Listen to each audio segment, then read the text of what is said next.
Agus deire inis le cluhína gan déithe, as seahamach be mídna an sa GAA bio a díru chréimhacha na globanna. Agus be mídna ngach cúine den tír, le blaise a dhéanamh an mua, an risa crí, agus an ród atá fitte fuairte tríd na cluhí sin. Idir seo agus bhí anar se chuing, beag de cluhí móra go léir a going díobhann sa GAA bio, comórta sí atá lán, de fashion agus de gráma.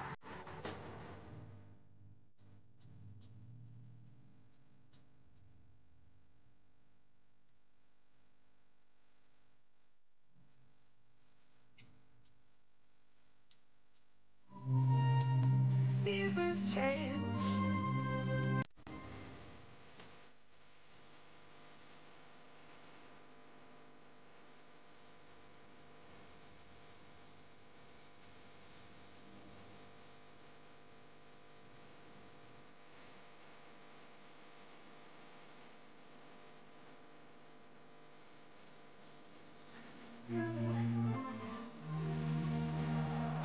Falling her back, the head of Farnea, again Rory Canavan, Aina As. Agus Tana no getting shaded their play, and the Hod Dramatul and the Neck for left, Father, but more. Agus and put her 4 again, Paul Devlin. Shachamil avoided, Agus how avoided, faked it.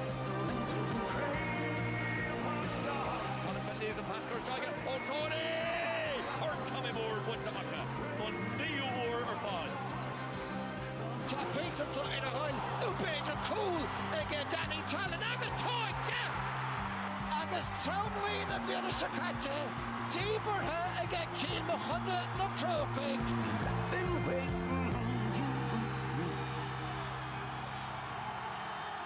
Se Tommy de Rasha rís le cuasaí na globanna, agus is siad na cuasan Lixnaw, agus na níala Crotta, chasna ar chéile sa chéad chluthe going díobhann jobh GAA bio sin cluthe canis amána Kerry. Se Tommy na fad bíst an séasúr mór fada tá sína amach roing idir seo tús bhí lúnasa agus mí anar se chuing nuair imrófar cluhí canis na héireann barc an chrócaigh. Am cinnte go bhfuil arbánéal freisin súil le cluhí an lé agus go dain cluhí deire seachna se chuing agus an ceann in íosan agus a raigling ina meas Dar O'Connell agus dar a dimmer tosa le a chuman hain manisró dorna bhuaig tú gach raibh na héireann le coola mínig doing an amáint agus an tácht atá leis an amáint sna clubanna an sa i Kerry. Well, bhí heel bhuaig Kerry an cé craibh na máíochta na héir na nachtíir nach a héan agus tá muintear Kerry thuaig sáta ag gursaí an máíochta ó hin.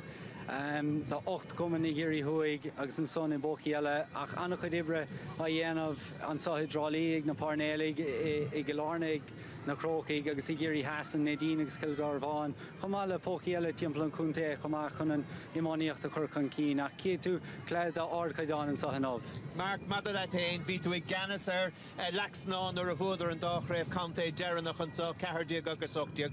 A tacht ó thuaithe ar nós limnach, ní sé féráil de camparádí anamh, a did chuirsíos ar an méideatán sa Kerry a madad leis na máint. Well, is póc an a bheoga in áíre ach tá sé lána passion agus na fórna go léir tá sí go héfachtach, tá na scilna go léir an difric beidir idir Kerry agus limnach agus na cúnta eile níl go lór fórna nó cluban émáíochta an so. Ach an talan agus an levéil tá sé thar a bheith ard agus bhí an talín nuair a bhómar cúpla craibh an so Kerry agus bhómar in aig caiisiil sa gréibh amánach idir bhenach na món. So an ard ar fad an caiidán atá so agus fectorí anseo inmh. All right, well, the Godwing is doch achtal sheer, getting down the Carta Pat, agus Park and Croaky, agus Blackley, agus Kerry, le feshkent, Caw will duel, and Hudis Mo doesn't dini at us a county, agus Shin, Igorsi Pella. So Jen Kershi is Marwinon Tevamo, and Stadas a toig in the Mounts of County, and will Galor Takiach da leg in the mountains of County. Well, for Marata right, ag Darren is Louis ni end out for in passion, ni end out for in Corkige, agus Marshinde. You know, Norris min into fui Hunde, Kasula Kerry, taken Gachtin, go willen pell, Ivad, nis Leidre, agus ni federle Henya Mura ni Yena Fushin, ach Gach Cower a Hortus na Clubana a ta own. lenach de réigles an corchuige atá dhéanamh a choil lena blianta agus chun cabhrú lo chun forbertí dhéanamh na himróí óga agus más féidir na himróí sin a chuméid sa tír gan tráachtar an gúndé sin rud a chabhróid go mór lo. All right, well tá mar a coolla sibh an son ó dara an chud is módas na fórna tá gimmerton sa chandé lonathe I dúisgurt an chandé ach tá club seintir inis I Gélárna be ceann an bhliain se chuing I Tralee. Seo an scéal mada leis na fórna a thura gaig ar a chéile inniu.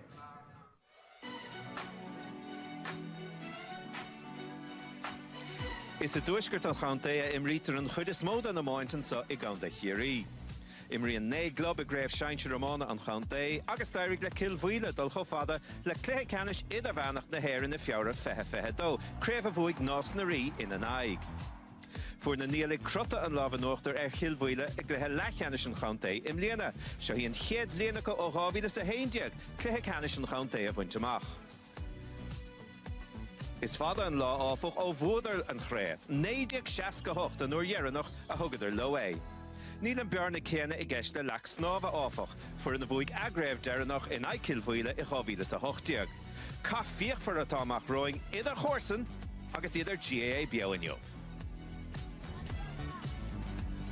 Seagardain, so sin iad na fórna mar sin, agus beidir go bhecha míad chlár na fórna agus na buana a bhí cáthar na mblianta, mar tá na fórna seo choram lena chéile na né gréibh county as I chéile. Sin na goibhí tá siad taobhíar gan áras cilmhuile a bhuaig fethe sé, an bailidómh fethe cuaig sin iad piardí mór an chomórta sin seo I géirí ach níl siad an sohanniuh. Lixnaw na nílig agus an tóchar a bhuaig an choran an blian sicaite né gréibh an taobh agus fórna eile ina meas manister ó dórna an na chara an son cheire chréibh. Ok, Dara, so cecho dachar is a bheise don dáhéhann seo hanniuh I bhíana sé go bhfuil bris an go háirithe mada leis na Crotta go bhúdar an comórtas. Sin díoch é tá géirí dearachar leis an ngorta in óhstólam. Cúpla ceann caiilte chá ó hain ó 968 2011 diaga nuair dearnach go ráidir an sáp. So beidh sé anaíachar beidh brúarthú ach ní chuoin bhí sé nóil agus Seán Mhairigh immerton lásan ach ní chuoin leis an chuid eile 968 mar san tá brúarthú beidh brúar na buic mór in óhstólam sé nóil ina measc ach anna deiseachá an sá dearachar leis an ngorta móthúm sé. All right, Keith Conna sa bheith Carcalór brise le tógad an éise going ach mar a dúirt mé siad an tóchar a thugló an choran an blian sicaite agus seo goibh reintas na bóg faointí.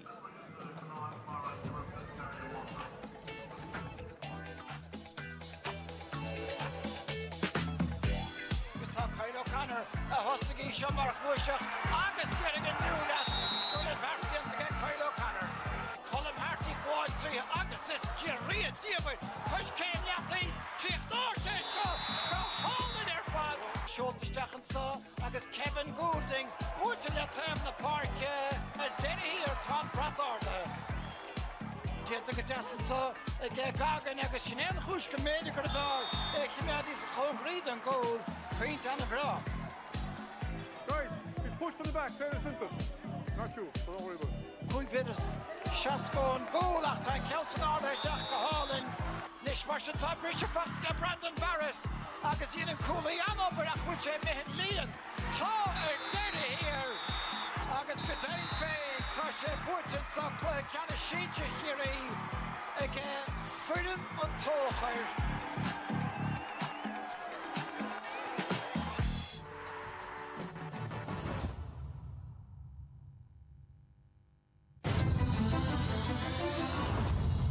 Se tá na slúte a bailhaisteachchan san na hamánathe am ar fork na himmarthe cléthe canis amána Kerry atá amach roing Lixnaw agus Crotta na córsan a tuairt aig ar chéile ní fada bhain inis tá sach na himmarthe agus tá bhí de súil go mór leis le se Crotta gan áras ag géirí an craibh seo bhchant don géadúir ó 968 agus taobhlam tá fear a dimmer in san gléthe sin Brandon ó tuama.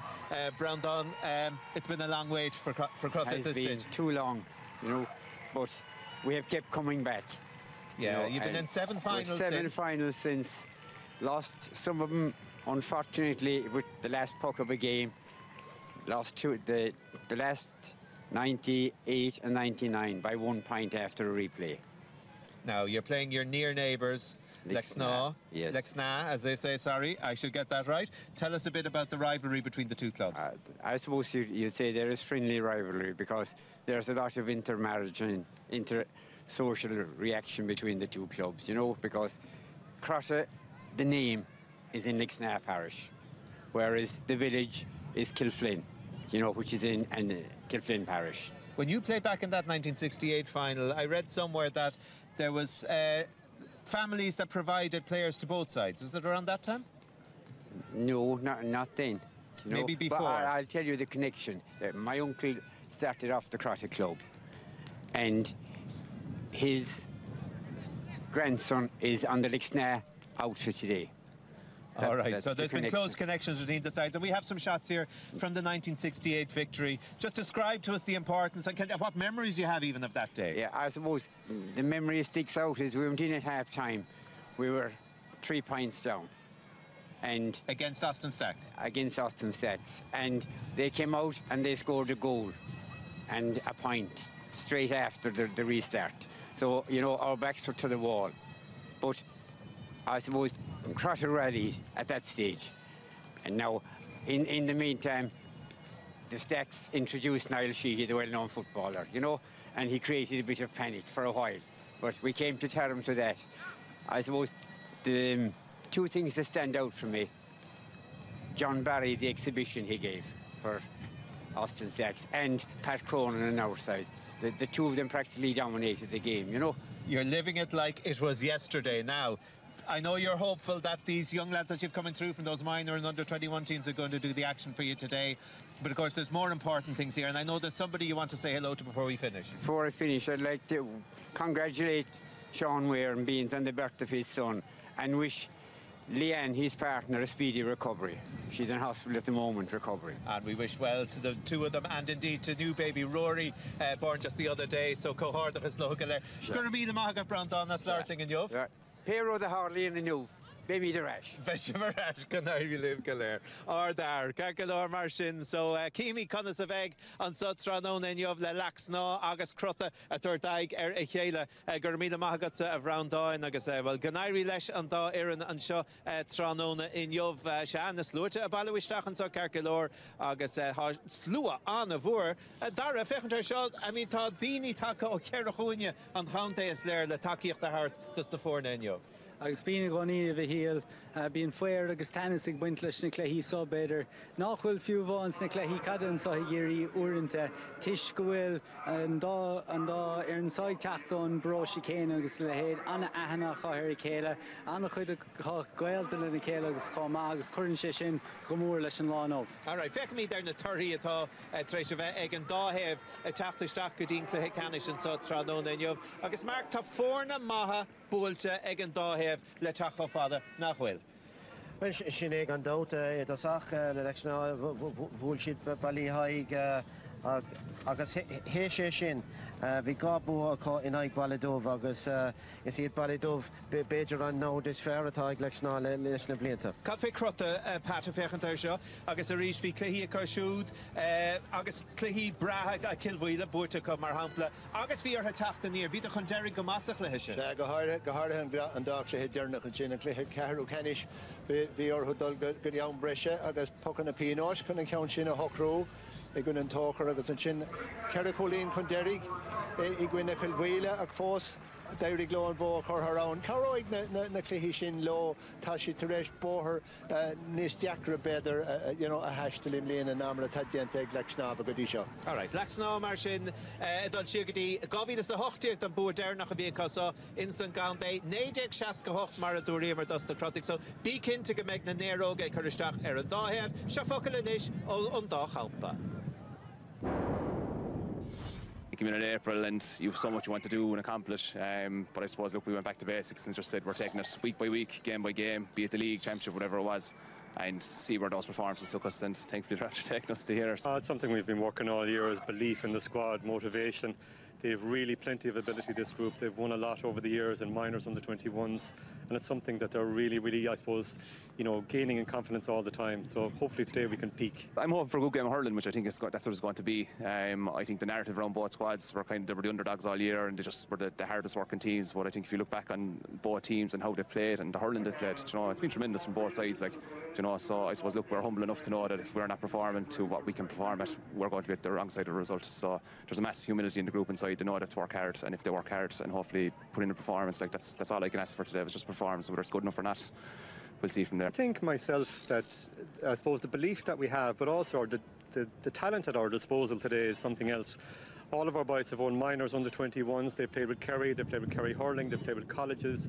We have an extremely talented squad. I would say myself the most talented team to ever come out of Crotta is here today. We were probably a group in transition at the start of the year, and I think the most pleasing aspect of the year so far for me has been we got a couple of punches into the mouth, as they call them, there in the last couple of games, where what you've been working on in training might go out the window when the pressure comes on. And I think the good did last. We can see the goal against Run the Play here against Ballyduff, and it was nice and calm, nice and relaxed. We went up the field, got the next score. We controlled the game out and saw it out. And so for me as a coach, that's massive, because teams either have it or they don't. That's a very hard thing to coach. That just coolness and composure. And in fairness, they responded very well, because when the pressure comes on like that, especially on a day like today, you wouldn't be annoyed at a fella if they reverted back to type when there's such an intensity to the game. But in fairness, look, they've stayed true to the process and what they've been doing all along, and that's all you can ask for. We've spoken to them over the last couple of months about performance. Their own individual performance is key for us.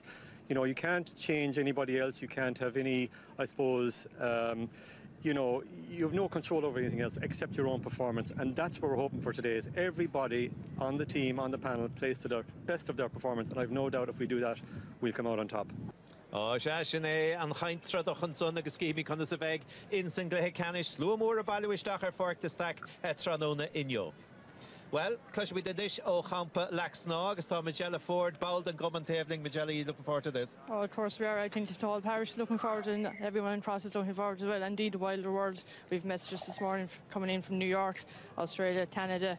People have actually flown home from London to see the match this weekend. So, and it's nice to see the support coming in first. Yeah, what a big event. I mean, especially because both clubs in one parish, you know each other inside out. Yes, we know each other inside out. We know all the tricks, the state of play and everything else, and it's like one big family, but just for an hour and a half today we're going to be two separate entities, and we'll all be friends at the end in a half hour, so we will. Oh, yeah, I mean the next week will be another week, but what about the colour and the pageantry in and around? Oh, it has been unbelievable. It started once the semi-finals were over. It started straight away. The buntons went up, and the flags, the social media posts and the interviews on it, people getting behind each other and supporting it. There was one stage during the week we saw Crotta supporters and Lixnaw supporters nearly fighting for telegraph poles at one stage, and then helping each other to put up the buntons and flags, which is hugely important, because at the end of the day, when this is all over, it still is about the community and the people involved in it. Yeah, it's not so long ago that we remember hearing stories of people going up at telegraph poles here in Kerry to find out a little bit about the opposition. Has there been any of that in your camp? No, nothing like that in the camp at all. So it's all in good sportsmanship, so it is anyway. All right, well listen, the best of luck. I hope you enjoy the game and that the nerves don't get at you too much. Hopefully. Thank you very much. Carkilor. Okay, I'll brisha Marla Togan to Nishwing Marshin. Bemi the Rash, the Clay Canish among the Kerry, Trish the Vogri.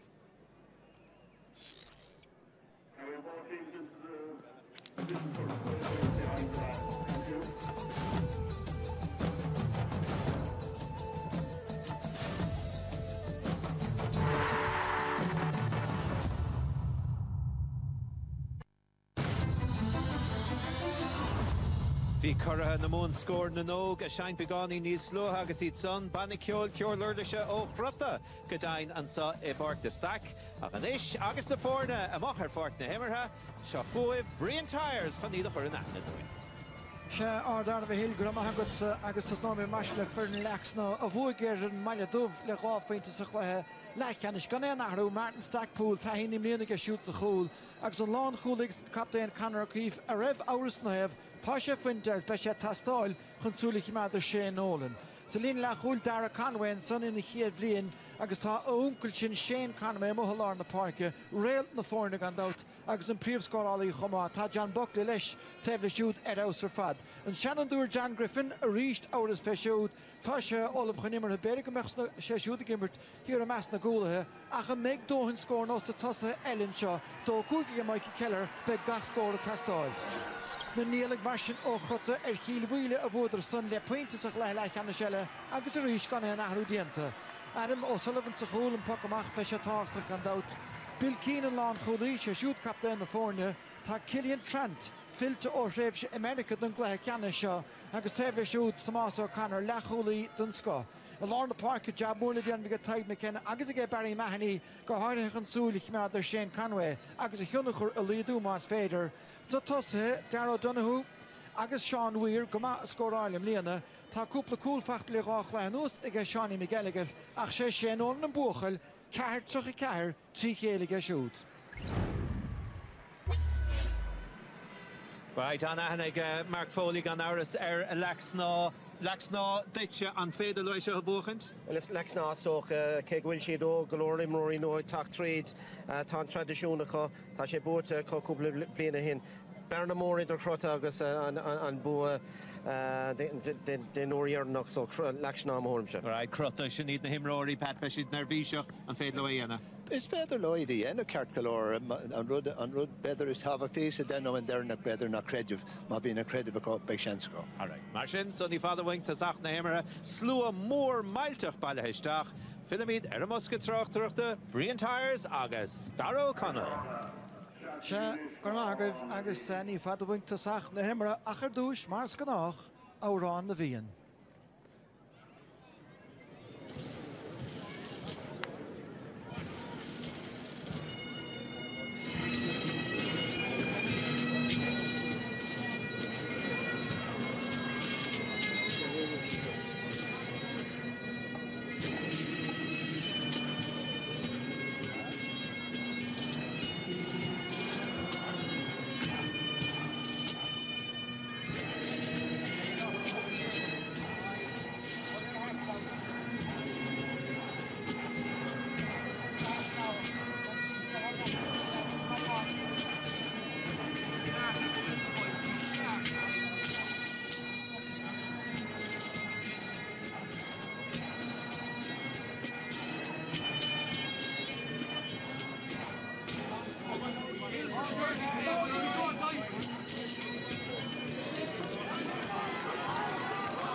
Sa a cuasaí amánaíochta agus mar ólas an dúirms na gansa gorama sníad Lixnaw agus na Crotta na níala gonda bheilis na gansa uaine Cirán a rígan a chorcaig mar réiteoirn sa tróna an tríúra chu sa túirteigad a chéile sa chluthe ceannis Néidir gachta cúig bhuaig Lixnaw néidir nóchanna é bhúdar na himar clepainte lá ar a raibh Paul Galvin mar leich na himara an tróna san bhí Eamon Fitzmaurice leis gimmert de Lixnaw ach tá glúin óg nua an sa agus gachéine a ddíire gaiscíoch agus leicha iad dóibh hénig agus gandát bán cúnta a bhuachtant. An chléthe tosta mar sin de bhuaig Lixnaw cabh an Eurón sa agus tá tíine dianta go immert le cór na gaotha sa chiad lei seo. Council Shorta tast na park get Darragh Shanahan. Agus daine a techt le chéilen san lán cholaíonn san Bill Keane féhrú nacrishin de bhlín agus samúr go sé leanúnta chéile córa amach. Ja, agus rud samúl eile ná tá Tomás O'Connor metheoibhar sé amach go lár na park agus beag sé leanúnt Shane Conway a stólam. Tomás O'Connor marachan bhlocáil dhearnach a dhéon sé siúdan san nómad dearnach sa chléthe le ceannis ní bheidir sa chléthe ceannis in éair. Ja, an bhlocáil ar fad a níthe son anna hachtaíir ag na nílig a níthe son chomh má ceir faointe taobh hir ach bhúdar an cléthe san nómad dearnach. Is mar sin Chiadraiceann ar a bhersa tróna Shane Conway an gaiscíoch gearaisteach go hálaigh tá anna chumar sin a le héadtha sach leis a glutha ceannis. Ná bheith chain fé tús an son sin an sciletáid Shane Conway trocht cloiseag na héna fé agus cíimi dé ar ísinómh. Mar sin ina gcuine na gaotha gandát tá na níalaigh gimmert sa chiad le beis díag an scóra chimead íseal ceann sa tócan sa go maithe Barry Mahoney Trahar leis Rory Selina Lechúil, búte go deasan sonnaistigh agus úpathe go deastá Jordan Conway Ferreira tá fillte ó Verica úte cura chótharaige steach míle chúil an báidóir I déanamh go díalann son. Ní sé glanta go fólach táinis Martin Stackpool agus tá stáil siúd luas a chluthe. Nis Griffin a ríist fíor sco chuideach sé seistí limní I gcuoine chuit agus ní henúnta spéidir limní a bheith ina mún. Gafa siar an trosan Rory Mahoney Dianta go deasa go. Á gaibbrú ó ghine go duine. Fer a chúine Sean McGrath teacht amach leis an slitteach tá díon chóra an sonnaistigh ach anna bheartaíocht agus coimir Danias I gceist na níalaigh tá Shelf Kite an sonnacha. Siar rís Green Maidior Martin Stackpool tá hínam líana ige sin gan ná trícín de chréibhacha cúnta búirte ige siúd hena hénig. O'Connor ádathe go deasaige. Geo sé well ní hé dheoigach an Fairlár Park sé Buckley tá sé cín de féintíige Buckley hena hénig sin hén seachtú ceann. Mar dúirtas an son a bhríon stíal mar Lixnaw le feiscin go luúan so na pasna gearra timpeall an Tríon Lawson agus deis úntach an son ag John Buckley agus tócha ige. Well, tá Buckley agus a fartí Lár Parkinson Shane Conamy treis for a bhór na scórála I dhéanamh dóibh agus an chuma ortha gcuirid I stigla féinnig hena hen tranhóna. Se chuine ríist na siad déanta go deasansáige Dara Conway ó gláánach na chiad bblion bhfuil peinte fachta ní tá sunmethe hebh na láimh deise. Ja, Dara Conway an uair son deisiúntach ach tá gail láidir ag seoda dro na bostí an so clé agus ní léon dulfé go churann an ghaistachrin ceann son better. Mar sin cúpla second á bheilt bíisiúráltaige Adam O'Sullivan de go chéan focamach. Lár na parke buinteach aige. Ceathar a gaidaí an áde Bertos go chéan taobh. Slittar fós le buachtant. Agus is geall le bóta umra scála é sin an son agus an réitóir chun in ceansa a chahabhaisteach atartha.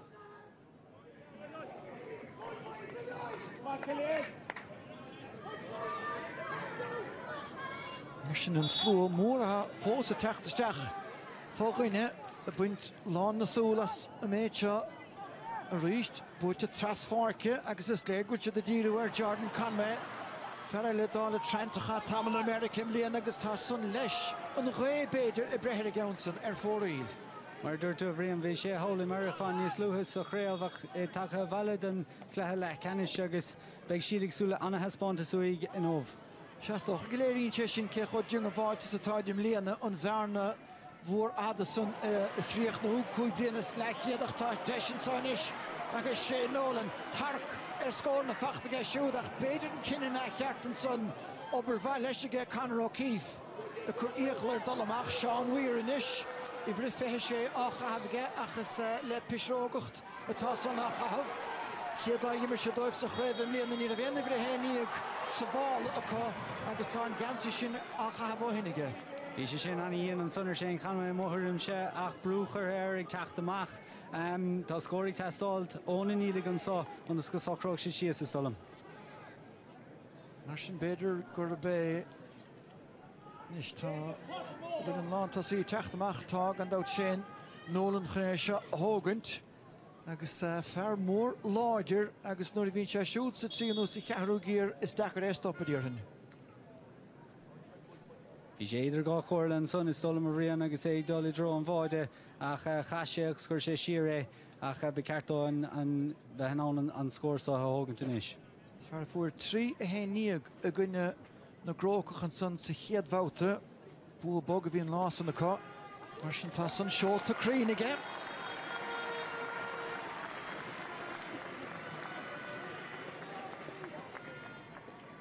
Mar sin scór a thocróig síosiad agus bhíidir a caiintear a débhlíonn an son agus rón an fearbhí riimiise ghlaithling go bhfuil crú óga cosá na níalaigh tá ahrú seala a chaanamh an sa híos fúin inis tá bhrí fithe trí tugusteach an sa ige Lixnaw agus sin é Johnny Crowley ach mar a chéinteamh gortú fola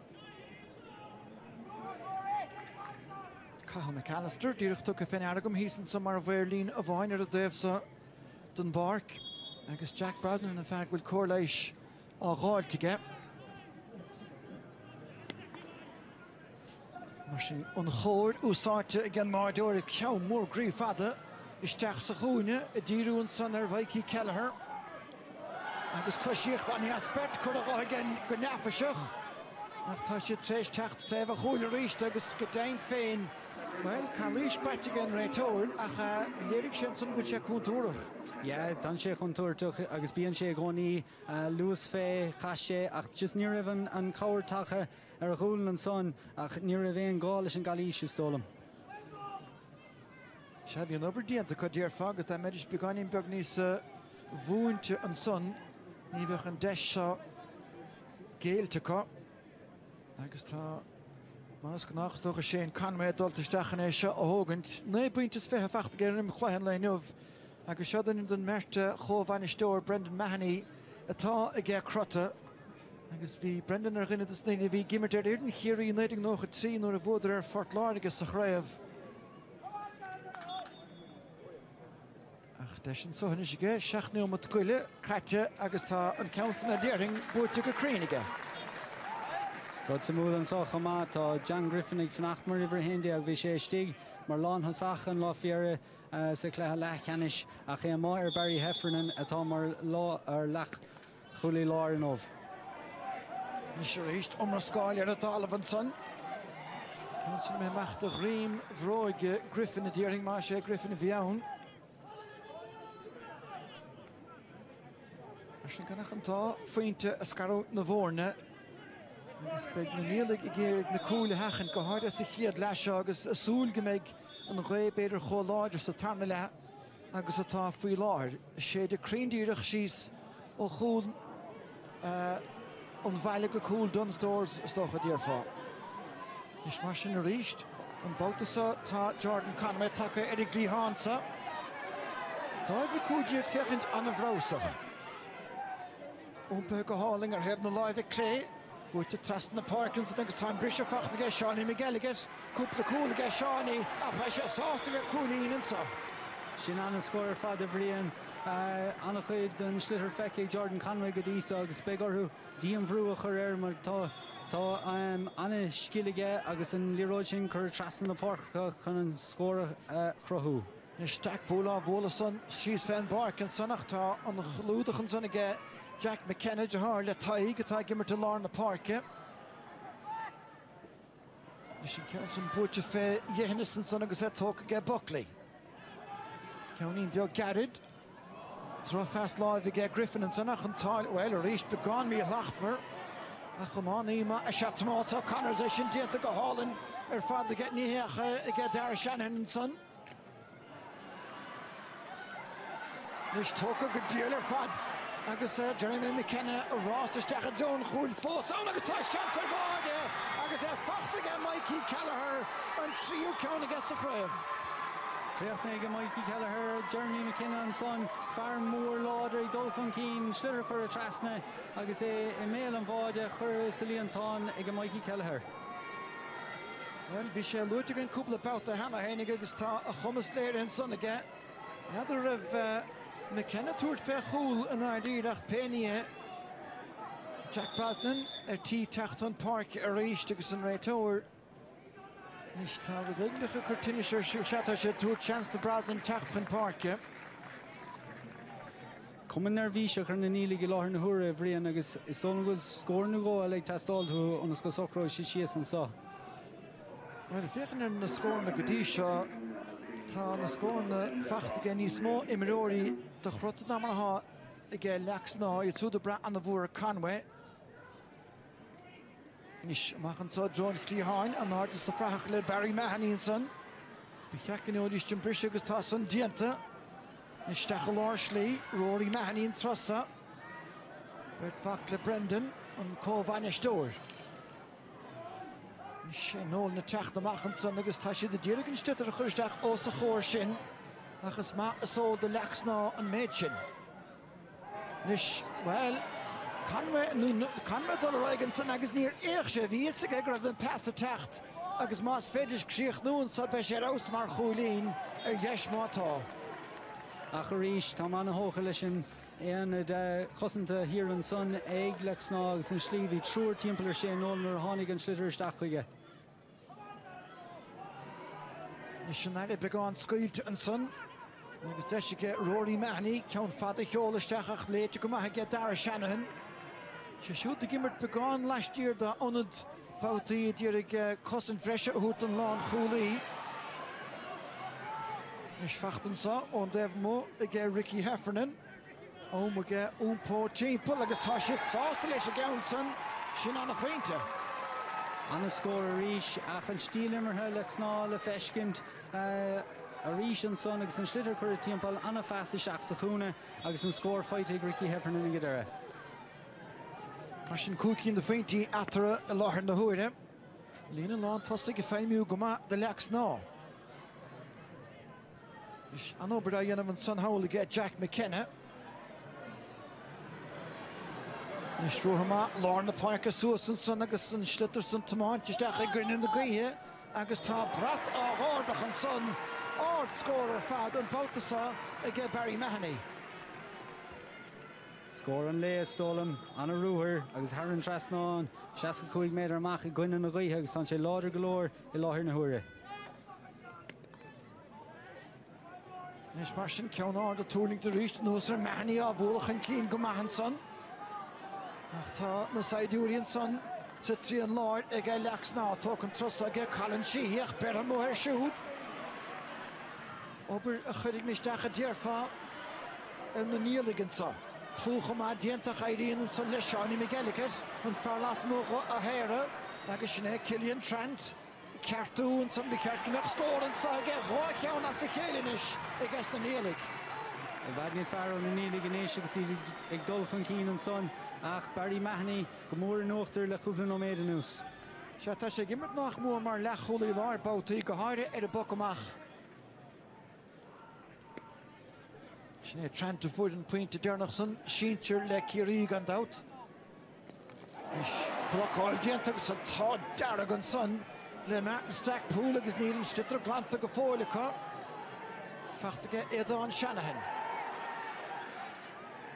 Deidir hir tá taction dianta Conor O'Keefe inis pasáilta go deasaige chofad le Dara Shanahan. Obair chúisiúil go maithe sé híseach má gainte peinte beisiad sásta. Os cinan cosantóra le cosint son ach sé Jogan Brisisnéir Rory Mahoney. Agus Crotta cinnte a sacrú síos inis agus a curchaige. Mahoney a ríist. An bótasa isteach sa chúine an lánta sa í teachtan sa sé nólan. Anna chórach i dréhénig an son agus Conor O'Keefe. Agus amach le Stackpool. Ceann fada a gúsáid na gaothe agus an lán cholaí an tá leis an tarna seansa gáilteach an obair a dhéanamh ag Rory Mahoney an bheirteáran san a féimú go díal.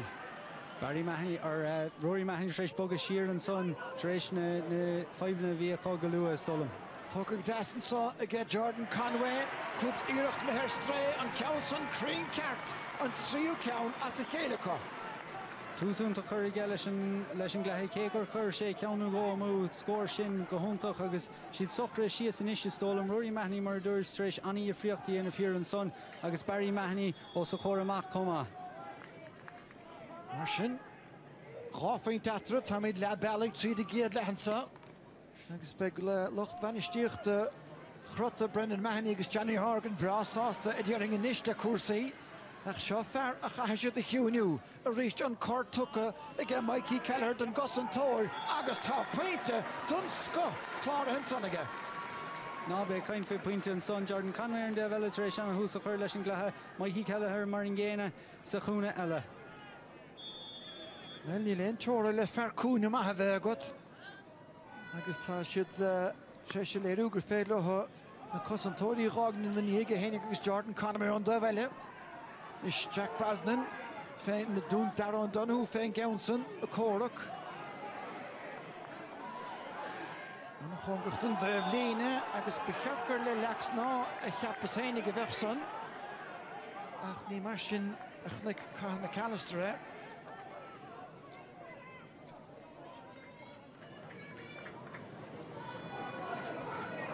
Martian Tourisha Deshella the very Mahoney and so. Fargano the Knickwer le Kerry Fe East ta Crave the Hens the manure boot to get shoe the Gabi the Shachtiug on there and Errev David Clifford Erauser Fad. Hish Martian and Kinnack up to get Darrow Donoghue. This Farsayer. Goal of Dianoch a dear Facht accusation, Brattig and Ray Tord and son Killian Trent. Oh, Horain and Nahne at the Shane Conway. The Moss O'Connor Orlanunter food fad and pork or in a hure ach near a vein goal shin vi dinu birthday here dogs dinner contosu comma ach big deshalig Shane Conway and so.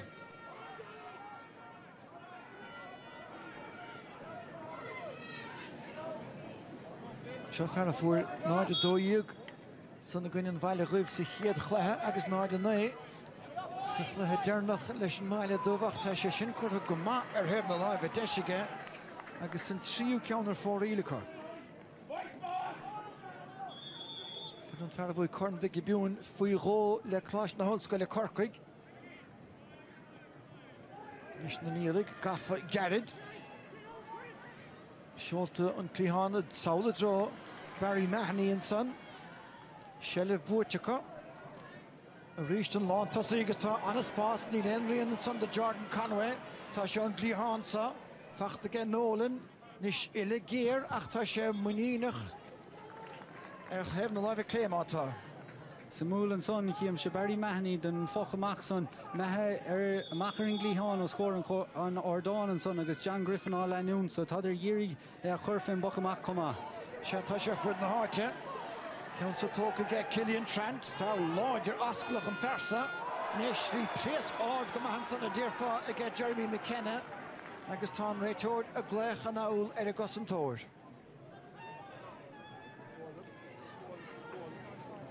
Stech fan Smigan Irida. Agus Paganian Ord is stolen of Rian. Agus Paganian squeal to Choma, Kegar if she Graham Troson, near of Gaulish and Lava Kuramach is stolen. Well, Tana Cosa took a leshige, Rawa at Fachtige o Huron or Regan. Chauffeur Ella Killian Trent. Tatrish Crohu Goodil Nish the right nome to you know us. Nolan Takahemach, Chunin Council Hogant. Then this is the of Corn Christor Irene like Kerry Rabil is a cool diog. Cool after her. I guess Shannon Roarkatag showed Ern the Cooley. Dear Hoskun Nanium with dear Catus Hiedla. Sinner Heaven Live at Clay, Neil Na, Dear Flashtig and Gula. Anna Foch and Sonmer, Don Gray saw Trish, Irene is Laudry stolen la Kupla no maiden who's Comags, Conakmar Shin like young Shane Conway in his Luha. Mission Fokamachanson, Agus Reached, Put to Goodil, against the Neil Ligginson, Deshan saw, Oscord and Hole, Agusta, and Kula Pulta. Will Nietzsche me well Tasha Meher 4 Ilinish. We check Cartico score of Altonson. Disha Cartic Jordan Conway score a goal to Solom.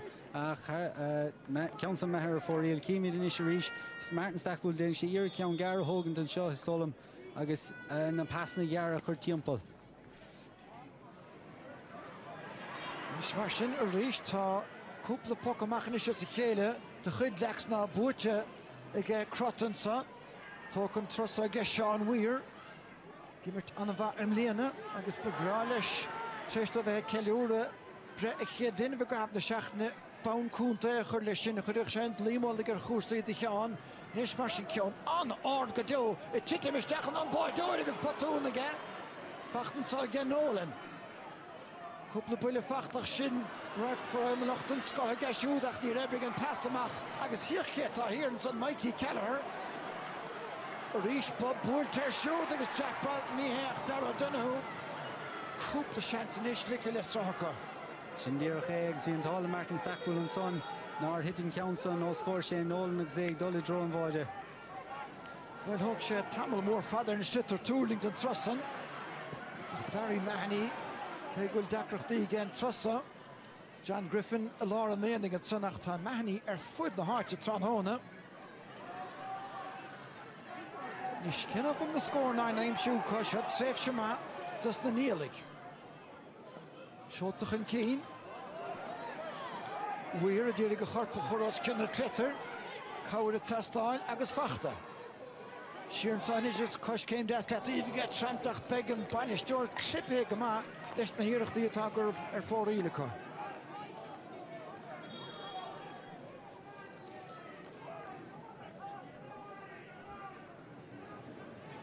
Mission Hen Kuigle, Noid Shea, Roffinte Nifaka.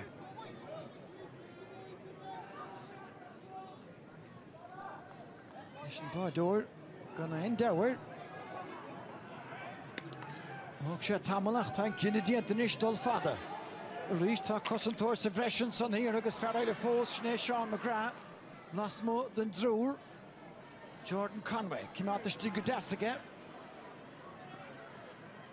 Reached the Tour Fair, Tamalma on Sprukagus. Well, it's what I have Ul Vienach, Ach, Pedugravare, came out this Curanason. He leaned out for his son of Rian, Bekartov and Lirodaker.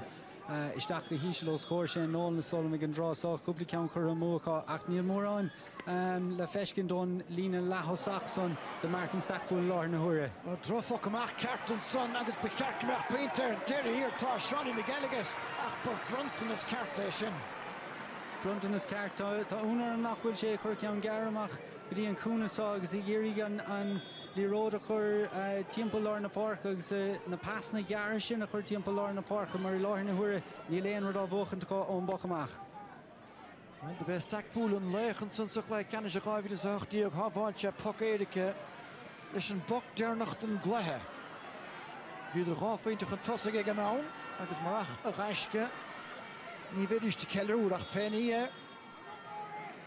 Bert nu zo Killian Trent, Rory Mahoney, Barry Mahoney, ik heb het gedeel fad. Zo gossen door van Hone. Lína lechúil go mór nóachtar láir na huair Killian Trent mar dúir tú na cúpla nóméad nús Barry Mahoney chomá ach aní friocht déint Rory Mahoney hir an son agus chéim sé níos go bhfuil Shane Conway treis bog amach na parcha ríis. Sin in Jean a tiny van Noos en Hurling en son lá bra kegwyd si began skoolbach en Tralee. Smacht de heke Hurling en son again Conway tan come on Kyle to get. Ach tan Poxer fachte. Jannickson en Gonu.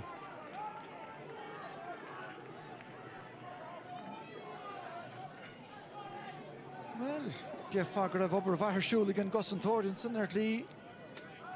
In our area cash and Ford and son near Rev Moran and Yav Mikartige. Ach Tanjani Acher Jordan Conway of our call, Tanche Ishel Talavigs Naranche and Lero Tanche Dachare of Winduig. National law to see Takahemach reached. Sjaske meer door de Marschen Dierig van de Van Beder on goal. Fekken je voor de Cameron en Shastan how long gemaakt ha Gulordin on depth so maar kindje van ma. Feide Ersha. Agus Rishan Koile Howl en Sprukke go mee gaan trosse Dierig has mogen. Beg die Marlische Gounsen.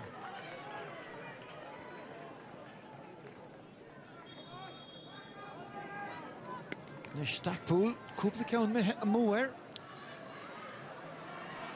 Sean in a force boot on Son Stiger reached. Seánie McGilligan get a couple of points to get Seánie. Sean Allen Trussa Weir. Bound could get the Henny Becheck Mech score a goon to stay Sean Allen force at 4 reel. In Moran de Shell Feke Sean Weir Goody shot Tanche of a rousing dollar Ruheren or Vishi Cartige better an Urshin a Hurtistach. Nis Congree Don Cool Martonga Kuristach or Hula in the Hure. Russian Kerry with good in the Martian. Reached Rory Mahoney and son. Agus tá dacrachtaínis ag Lixnaw sa láthar ceartachar ar fáil don merta tá fácas a lína lán tosig reached obair nach chuige Darragh O'Donoghue son. Ar nascadí Weir. Shane Nolan a reached Toot Fé agus ceann eile fós agus well caffar a chur an úl go láidir dó bheith Glahama a bheith níos cairéis ístáilm. Kai siad a bheith bhaid níos churnaí leis na deisna seo mar go leor deisna á gáilteá agus tá idir go mór an uachtar timpeall na parca láthar na huaire níl Shane Conway le feiscint tiis nach bhfuil an líród á gáilt chá timpeall láthar na parca. Ceann sa feachta mátá ag Jeremy McKenna. An fearach roiig an cúil den versa Mikey Keller ach tá ceann methe nafaseach go leor ar 4 réal agus caiid an na himar a titú le tamil. Titel a cúpla nóméad nús tá scóraí tá stáilta Lixnaw an stólam chun iad féin a chocrú rís ribhláma. Chas a sé an iomad díag go dearnach a scóráildir. Michael Keller leis an scór san. Nis bhfuil an passan do gáin ó ada. Níl, bhí sé geiste go Griffin a chu rís Barry Mahoney i teachtasteach ar sin láirdach. Bhí sé ceartgan na fáirtíí Lár Parkatá McKenna Shelly Vaghátans a nach géilte ríiste go se chuin Brasnan ceann mór gríáard. Díra chláistigh an gúile áard scór. Áard scór a bhríon agus sin díreach a bhíag testáil túthú Shane Conway an uairson nuair a aon sé an sealb is féidir leis luas an cluthe bhainistú óláir na parca ach go dísa níl sé feice goin timpeall an tríon son in neachar ach sin a bhaid níos fearr ó Lixnaw an uairson. Tána pointe sa chréimhige Brasnan a sé féin bocamach ar ístansa. Griffin leis agus é cheannach sá i méad úr chúrsa isteach a láirstíí a caite uig san réitóir an son agus bhí sé buailte ar a láthir. Gan dát sa chluthe ceanna seo an bhúnse McCarn bhí an Mike Gwyn ar an réitóir John O'Halloran limní an lásan agus Tás go gúilte bhain go mór ar bhórán daoine bheith an éisteach leis an réitóir agus go daon féin leis na himreoirí chomá. Nis buailte Garrett. Agus ní drochinné sin ige Barry Mahoney. Jack McKenna. Blocáilta go díalann san ige Éadáin Shanahan. Ach fachta ríist ige Jack. Réitóir ráile a leanún tarthan san agus tá Shanahan an sanastig cruig fisiciúil agus an lán cholaí Conrá Keefe chomá céanna. Duine nó bertar a rogaide an sanastig agus caafran ceansa amachach tá slú a hénig me heb begáin ciúin. Gachéanar ciúna an sá ach cha mé rá bhfuil anna job a dhéanamh Ciarán Regan go dtí seo fearna fedóige bhí an foiir ag buint leis na cléithí ságus tá sé tréis smachta chuméid ar chuirsaí go dtí sa. Se ddíireach daoine nuair a bhíon rá ar non bráiste céanna go méad gomeach cúmh agus cléite gomeachtach níl fós. Nis seansan an son agus tá pointe eile fachtan son agus an bhearna léadthe go ceann ag Shane Nolan. Nú bé Shane a bheann ní héige dain fin idir an Trant a bhíon san ríist Cillian Trant agus neom de bháin atá le cúr leis an tucha neomtan sa. Bhráile Lixnaw dearting scór eile gáid níl feiceá ach pointe bháin in inis le chead neom a díag. Cumán caiilte an trasa ige Colin Sheehy agus an rás buairt son ige Eamon Shanahan. A ríist suas féin glíán Jack McKenna neadar céta a aireach tá sé beagán feilíoch agus a beisiúd Barry Mahoney a ríist agus ceann eile fós ar réim na láimh deise uallach scór na lici lesrá. Deachar creidúnt go bhfuil Lixnaw fós chun cín an sá agus an méid sin sealbh agus le héad atá ag Crotta le Tamalín nús ach pointe chun tosaigh beag Lixnaw sásta go leor.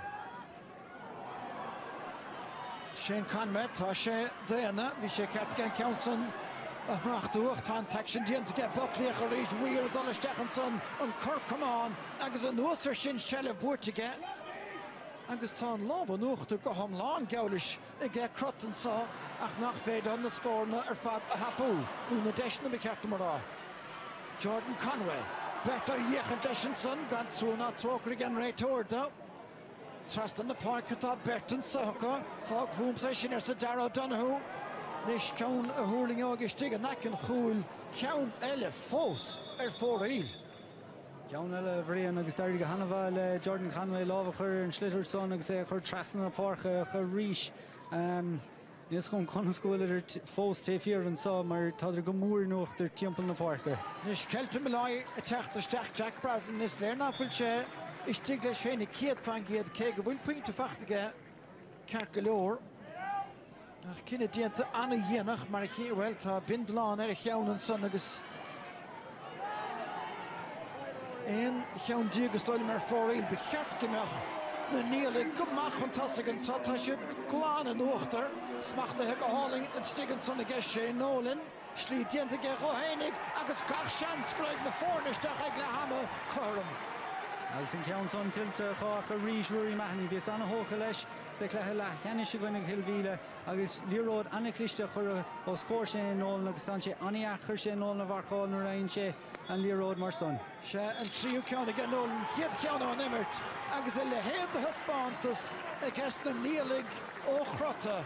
Clas Chiel Lynn sa chéad a gcuine na gaotha mar na mislete an lántas é sé nóil na crothú go díal istigh ar aigen chúil beag an bheirt bhainisteoir Brendan Mahoney agus Johnny Horgan a ddíorring anna hásta go deo gan dát an galar com sanna cheartú sa tarna le measna dosathe sin éon jabas mó táile díanmhacha ach beag cadé molla acu ar a grú ina chuine sin Lixnaw bhíidir nuachtar den giad déine ómad beidir fuaidir cúla chur gomach an tosa giad ach is in na dhéag sin a chur na nílig chun ébre i gceart agus fágan séar fat gúil na fórna chom ag le ham.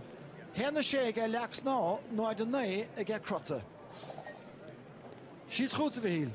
Tá around or Crotta, Ronan Falvey, Ronan playing against the wind. You must be delighted to be going in level at half time. Yeah, we're very happy, but not happy with our wide count. I think we're up at 9 at the moment, and I think the wind is catching them just as they're tailing off there a little bit, but very happy about the performance.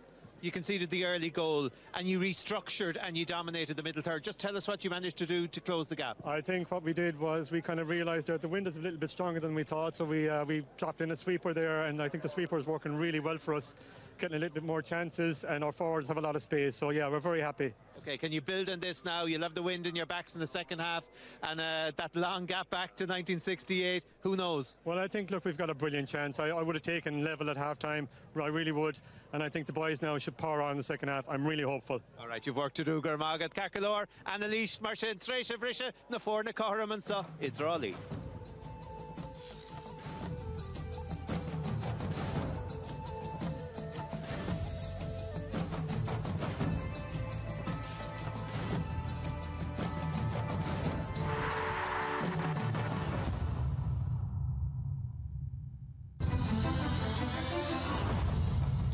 Fáilte a bhreis deir seachtain na mór comógíochta cluichí canis na hÉireann agus beag na bug fointí going ina measc an ceann seintear the Hurling agus Perchlórig ar GAA fehe trí beag cluiche going á fel na minúr a bell na mana de Childara agus Gaileh agus a díú a créimhachan na gan dé. Cluiche canis amán na Kerry agus na boutíí luha amána I limnach a Gurcaig agus ag Gaileh sin GAA fehe trí I hamárach ag a hocht. An scoran sa ag leham anna chluiche go deo anna hasachig Lixnaw anna heachtaníir ag Crotta tá na Forna Coram éana sé an ag 9-9. Seagadain agus beidir go dosómí de fechant ar an gúil sin cúil lua ag Lixnaw hochrig sé siad just tuairdoing tríd an slíg ar dhéanadré Mark. Well, it does part kind of be the flickon na passing garage vi outside Lixnaw a flick all on talk Darishan and it does goody John Griffin come out take on so agus a reach Leroy Garrett Ishil goody Jeremy McKenna a rinner roher in on Glehan so the park fi sé gérig dul chun gún im horn sin níor bhfuil sé gcearta agus an rud táchtaína comáid sé san nimirte agus a ríiste sin Hurling Keller agus anna chúlar fad agus anna hosach ar fad ag Lixnaw.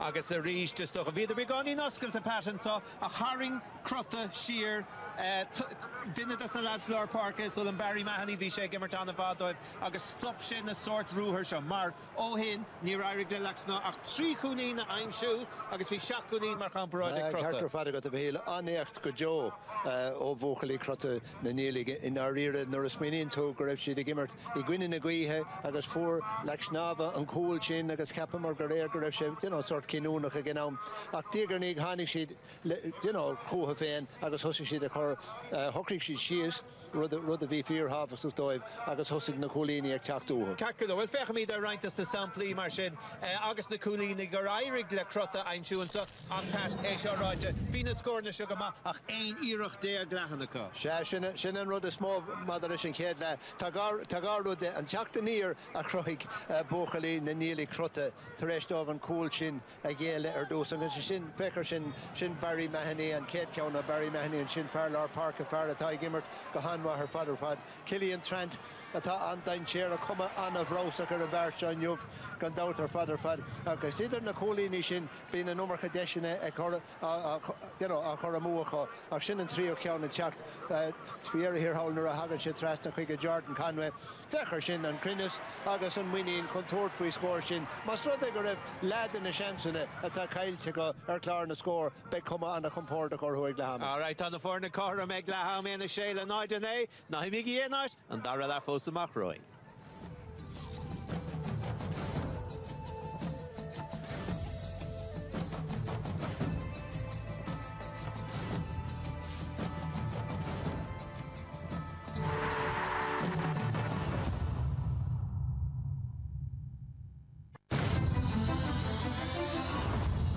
Tagan Dera Lecart Lesson Saysur Ida County and Dera Shaftna Shuing a Clehi Canish Naman, a Beldaman, Socher, Egmeon Lady Downing and Dunagus Limnach, Egadoach Log, and Clargus Kildaris of Clehi Canish of the Vana, August and Sunday Count Moorag Car, the Shinesher, or Clea August Kiri, a Casa Ricala, Dead Down the Shuing and Trichle Hebio, Geseshia, or TG Car.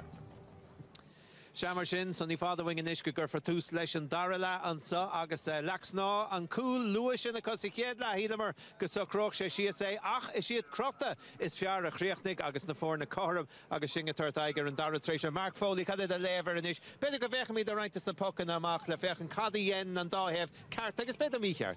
Well be still Tastil Panosacha outside ag Crotta, you know, Bunen Shid and Schlitter go fada agus Shid Europe Wochen and no nach Moon Shid and Schlitter. Tritten Shid go fearfer and Talif Conea Wochen Tach Lexna Talexna Tashidig extrachelt in our ear on the Pokanamak, Gahara Selina La Hosaka, agus Ricky Heffernan and Teresh Dolgody and Lahlina, Le Kuig non made Le Dulces Sakedla, Agus Pedro Grenadic Shin and Diffrioch, Kag Sheet Felsut to turn and Dofushin Gahara on the Pokanamak. All right, Pat Stoka, Beg Crotta.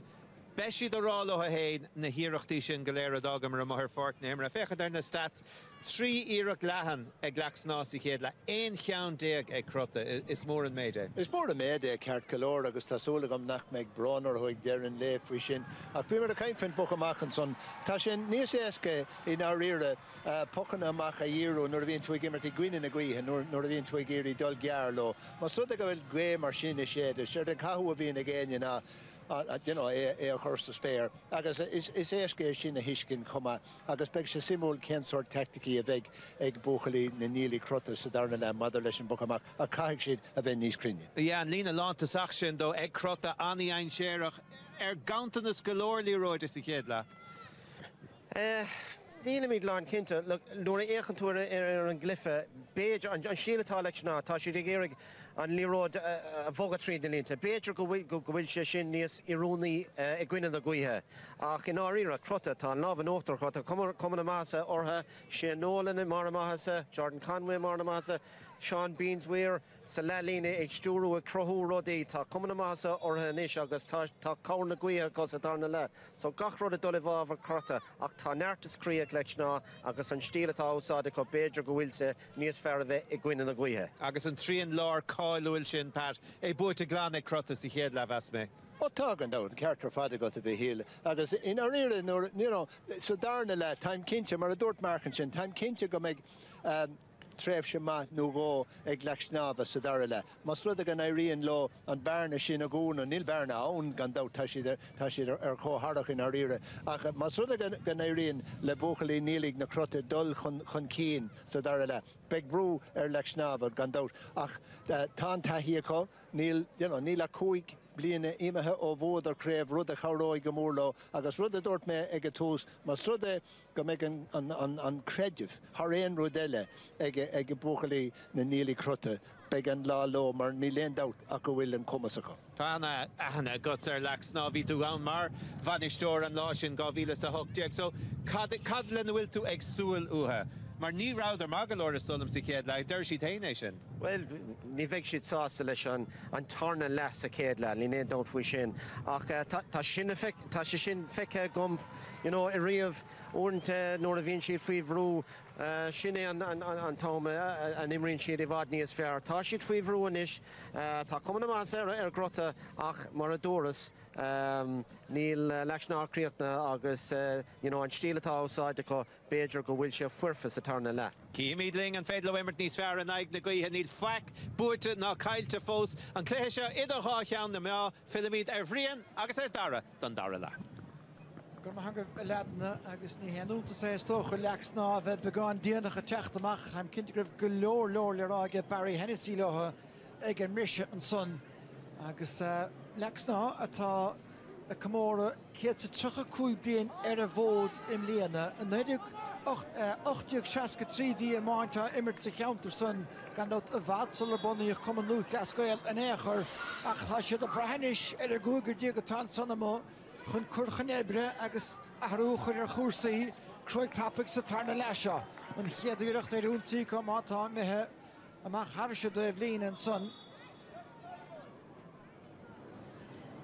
agus tá sé fíorthacht chanis gimátach na nílig an ceann tá cúpla harú déanta go do chahabhaisteach an clitar chuig Rory Mahoney mar hampta suas grín lína le hosach ach tá sé mithe siar a ríistenis Barry Mahoney fós a féimí mar lechúlaí láir ach se chuin Conway a hostig le puck sleas a crín ceann san tithe garid mátá an agus tá sé tarach an sonnesteig an íireacht ar chúl an son cin toméidí bhfuil an ahrú ar na fórne fé cheann second howlón go bhfuil Crotta mar a bhíidir agus búirte go díal an sonnesteig ige Seánie McGilligan isteach a láirslíonn sa Tomás O'Connor ná bfuil luaite puoine go nachtá I chunhain cinnte diantaige ar son na cúise Darrow Donú áthacrú hénig le cóir na gaotha an trasa agus an spricaimsethe tá Crotta curach an céinige. Sin an túsa bhíag testáil ó Crotta an son ach rinne Seánie McGilligan anna jab an son chun teachtar an seilbh agus é chur trasna na parcha agus anna scóirtócha ag Darrow Donú. Sin le hansa bhí ar chúl an son is doin gúil na fórne mar a bhíidir sa chéad le Lixnaw inis.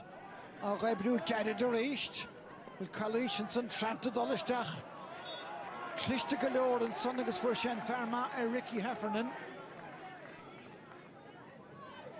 Sin é an lánta síoch mar a dúrach tá sé go maic daoine lehasaige có ar thóir seilibhe ach sé Jordan Conway atá ina bhunsa inis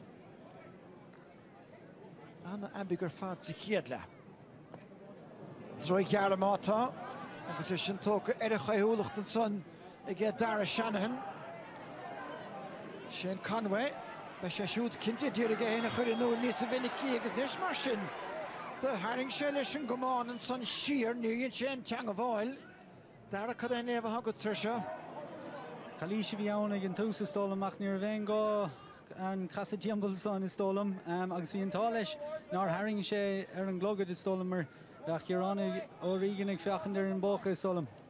Se gan éon cháirta spáinte fós agus mar bhíorná sa chéad legan tá siad anna bhúnte lena chéile sin ceann áda túlaigh de stigil mé a bháidin is an áda sin gosantóirin son Cillian Trantachtach sin stitar na dhéag agus an réitóir a dolisteach agus ceanna le cahabhaisteach atara an sa.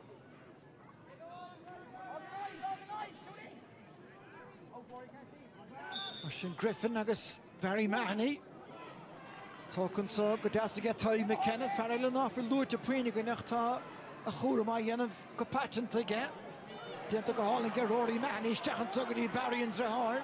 Bert nó trúr chuach aige Conway déir hir a fáilt an láb an uachtar éireach níon stitar ag Lixnaw go fóil. Tá sí chuinis Mikey Kelleher déanta go deasaige siút siaran sa Owen Stack héana dó ag siút sa chréibh go dtí seo agus a córacan saniste Kelton Malai.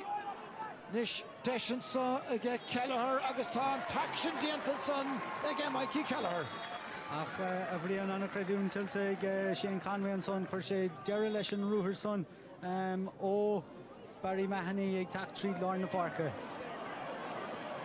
Ríiste naire begáin fallíochach tá íireach san begáin lecht chomá ag Shane Nolan rá cheann díaganis. Cá ceam dé agus bhí bhad níos mó am ná mar a ceapsí an son stolam si ceartige socrú sios. Lán chulaí Conor O'Keefe a bhí mar a dúra mar gortathe bunecht an barceach lethe lecheanaiseach tá cóirléis a tastáil an sohanis ón múnteir meán scoile i gíleárne. Fear a bhríse chuis i gimmert chaide 2 bliana ó héana agus stacrachtaí ige le teanán na hoscaide im líana chomá ach níos a hí síos féin goise stáilim atá an gortú seo tá curtíine sér.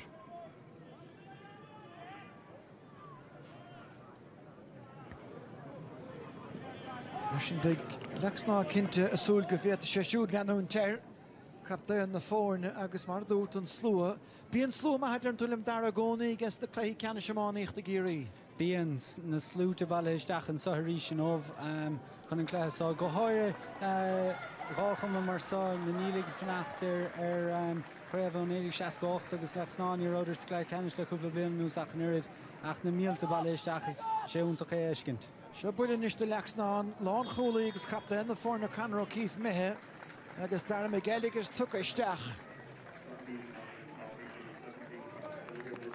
Gandát sa tra im líana de bhuaig Crotta le chéad féint Lixnaw agus de bhúdar sa chréibh an urig chomá ach seo hen chluthe ceannis scéal ar fadnis mar sin seansan sa agus seolta go Hurling go seáí me gealaga díreach mátá las moch an gúile.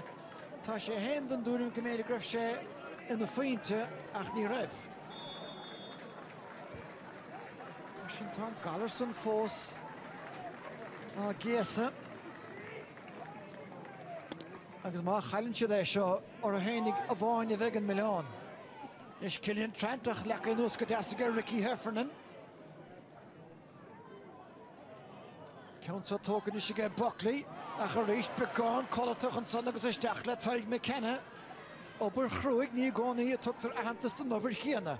Tóiste go Hurling an son go Barry Mahoney isteach an sacha gúnta isté cho lágdíireacht agus a bhúling héin.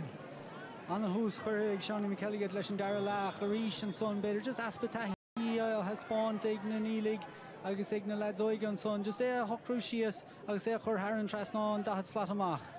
Ach sin ceidir cinn díag nóair Harlínte sin cad is féidir na himimeóirí ar a barc caiigh ceannar éigent stoch ag gréimeáiltar chúrsaín son. Council mehead a Green chamáin John Griffin. In díam leat a bhríon tá ag súlanis le beidir Jordan Conway nó Shane Nolan duine mar son chun seilbháiltar an líród agus iad a hocrú sios. Nuair han tú fitheh le cúblinas le chéad bí cinnte go méid áras in aigean na himimeóirí agus sinna teanna le ceann scríbe. Ceann le fós búirteá isteach go Barry Mahoney. John Griffin mátá láthaireach sa fus ar siúd tóca get Trent. Rúthar desan sa get Jordan Conway bhfuil an taction díanta get siúd a stáilim go bhfuil an brata hárdach istíg ceann fachtar deidir hiaracha. Sin díreach a bhíag testáil tú leascar mar son a gháil agus é chur Haran Trasná an 65 méadar amach anna scóir fad ó Jordan Conway. At golóir de léas a gab na seachtaine na níala go Crotta tá cúig chutha ceanna se sécín búirteá le díanaíonn sa ar a barc seo 3 chraibh miniúr agus 2 chraibh faoi fithe. Nis rís tóca Garrett Conway bute sin leis Harris Trasná in is má riamh. Dus de cur na níalaigh. Nis ná riamh mar dúir tú a bhríon nach a rís Jordan Conway I bhand an nómracha spáisteach a dó an sa agus Haran Trasná nach tá anna cléthaí mar tigé láthir na huaire. Nis mar sin tá stáil ar bhíonach agus ar charachtar Lixnaw an sa. An dáchlub go daon féin go leor deis na scaoilte thóirteacha gan na chiire chluithe ceanna seas aon cheann díag búirte ag Lixnaw ó chasa an chéad a go leor cailte leis ag Crotta an de bhaile se chun Conway. Ceann curach an cín agus a rís teanna bháil díanach díantar siúdach tá. Féidir go bíon ré atá díanamh díalach sin ceann bog eile ón stac an tros a chur ar fóraíl.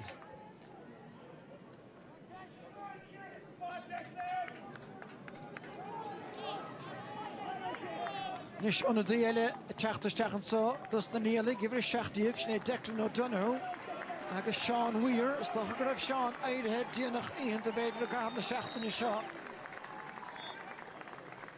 Cóhard is gentle son again Brendan Mahoney lesh. Ach Neil and Taction gentle force. Pokamach Toka. Lixnaw agus on stack again of command son agus vi stepped the command agus took a cart and trussa inish. Agus stoilm gurbe Jack McKenna a yoig. Begáin scuilt an son agus ag dul chun tosaigh ach a rís deis dechar an sa histolum ag Shane Conway ó Lorna Parke agus an ré ag airí níos láidir rís histolum an sa sa dara le an méid atá fecha goin go dtí seo. An a ráfeint ag Shane Conway sa chiad le agus ní minic in éair a cimátar chó ciúin é siúd. Nis cimáta ísio aige ach bhfuil sé yes is bailach go bhfuil.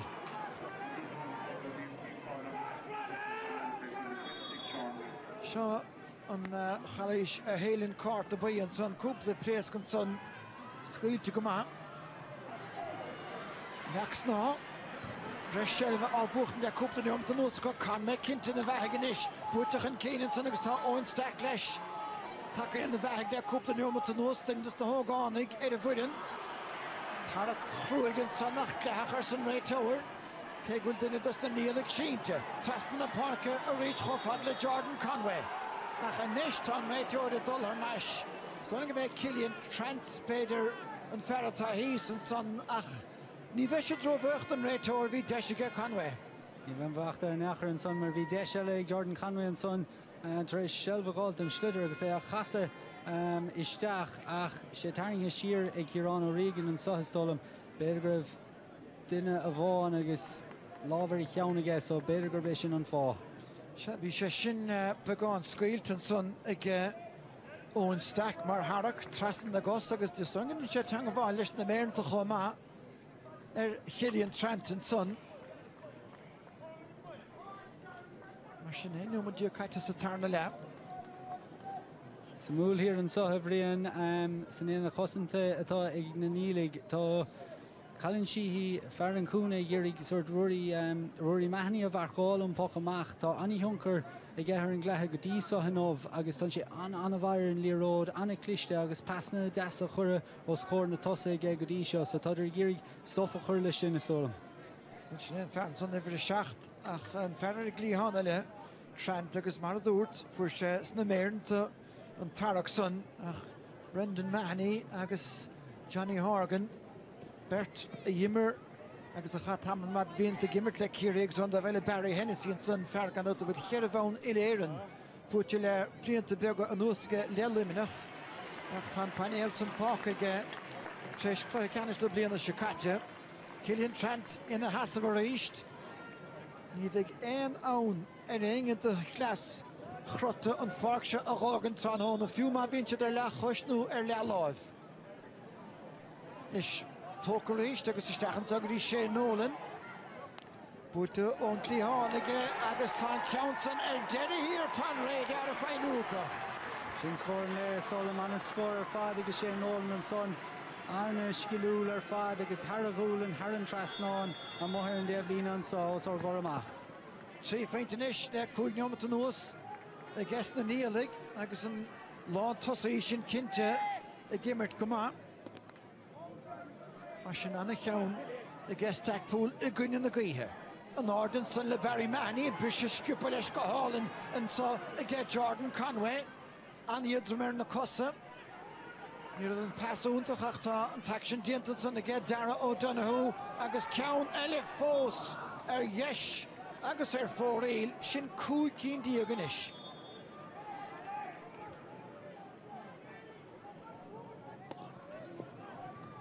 Conas go bhfuil Lixnaw fós sa chórach seo. Nis Mikey Keller a teachta sé dírig a sé féhab nach mór leis an slitter. Blúda beag clasíocht an son. Teanga bháil san ocht an son dianta ge Jack McKenna leiseach. Cleach agus tá McKenna fós os cinna clitter. Nis búta trastan na Parke Tomás O'Connor. Féin geansan nach tóca ge Conway bertatá a bhochar I chéile ó hosna imar Tranhóna. Trastan sa tóca ge Ricky Heffernan, nis mar sin nólan bhí sé sin áard agus beidir an óch sé chárta.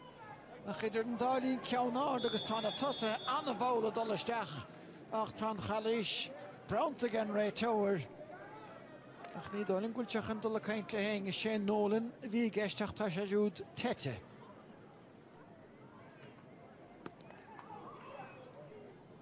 Begáin Nord an son a ríis a bhrí an is dul an níor a bhéin gá leis mar níor Lixnaw dul an éáit in áir a bhíidir dul trasnan na parcha leis an slitter ach a ríis tá gach brise a bhóchan de láthir na huire ag na nílig go háire an sá timpeall an lína lechúil is dul. Nís tá taithí an versa bhrú ach tá brúbinte seo. Géir gá chu le scór ganach ceann sa tarna le agus bhfuil sé curtha dheis agus chuna bhíon sin go holcra dheisige.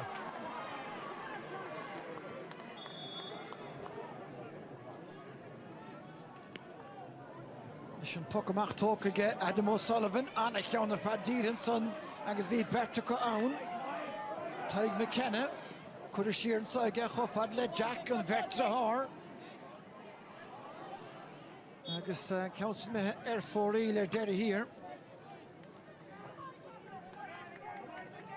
Declan O'Donoghue take isteach na nílig an sonjas agus anna leascar chomh má chúpla scór feite sa chréibh mlíana cé nachrail mórán den immert feiceige. Nis caiith go spech nó ghófach a fós i Lixnaw. Ní siad tre simmert le héan déine na passion chun na bhíornaíonn sin agus cé go leanach chuid chuir fóraíl ag Crotta. Lixnaw puoí sa chruine chun na bhíornaíonn sin dos na deisian tá crutha cosúd. Council seolta chun cín gearóirí mehanní an cosan tóir fébrún san Nolan láidir agus asclas ach íon darma geiligis a chóirn san chuna chinúna geoch sé sellh. Éadán Shannon fébrún san istig tá cúlbéidir a seacan eile seo an chéad council chlathe. Stóla mé a bhrí annacht anna dhéon séirigh buint leis an ceann fada sonna díreach ó scóir sé Nolan a ríis an son ach deir go hanamh leis an dí atá éis teachtasteach chun an líród a choruigh. Mar sin breis le bealach tríd an tarna le. Conas mar a bheith in isise gas na nílig asa go deire. Cillian Trenton agus Ricky Heffernan agus cóir leis a gáilt ige ach an déibsach an bart díreach híos fúin tá Shane Nolan a prapáil in isis. Nis cogur mogur ige lucht bhainisteochta Lixnaw. Cinnte go gurdir plan eignach a bhaim ag lehama ach chun na bhíornaíonn sint pe plan é níl géirí go raibh leis.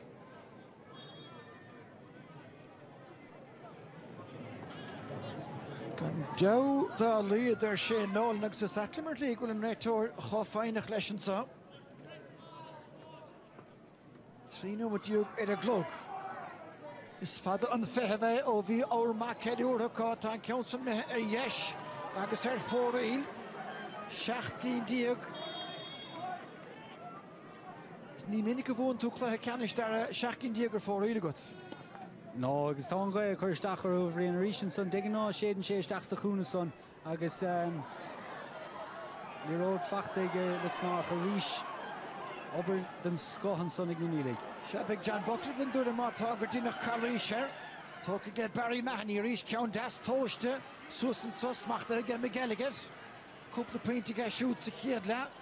Caite siarn agus tócan so go Hurling a rís fe lán teolige Jordan Conway a rís teangabháil ord an son.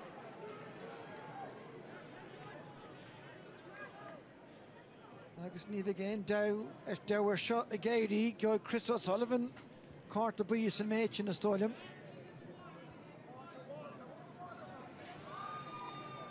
Tar dhéignach an nasta bhar Lixnaw tá nóna ná fuil níl geara nó fuinmh nó tá aspa ag na chortha. Níl féarán in eachar a bhríon agus fios ag súil leis sinna eiscins céad nóbadíad an dara le ach níl sé fecha goin in eachar sin ráte tá na nílig go mór timpeall na parcha nómh anna bhrúachar ar na himróirí móra Lixnaw John Buckley, Shane Conway lár na parcha agus anna jab dianta ag taigh Jack McKenna, Barry Mahoney timpeall an trí an lár son chuna éafocht a leidú is stolam.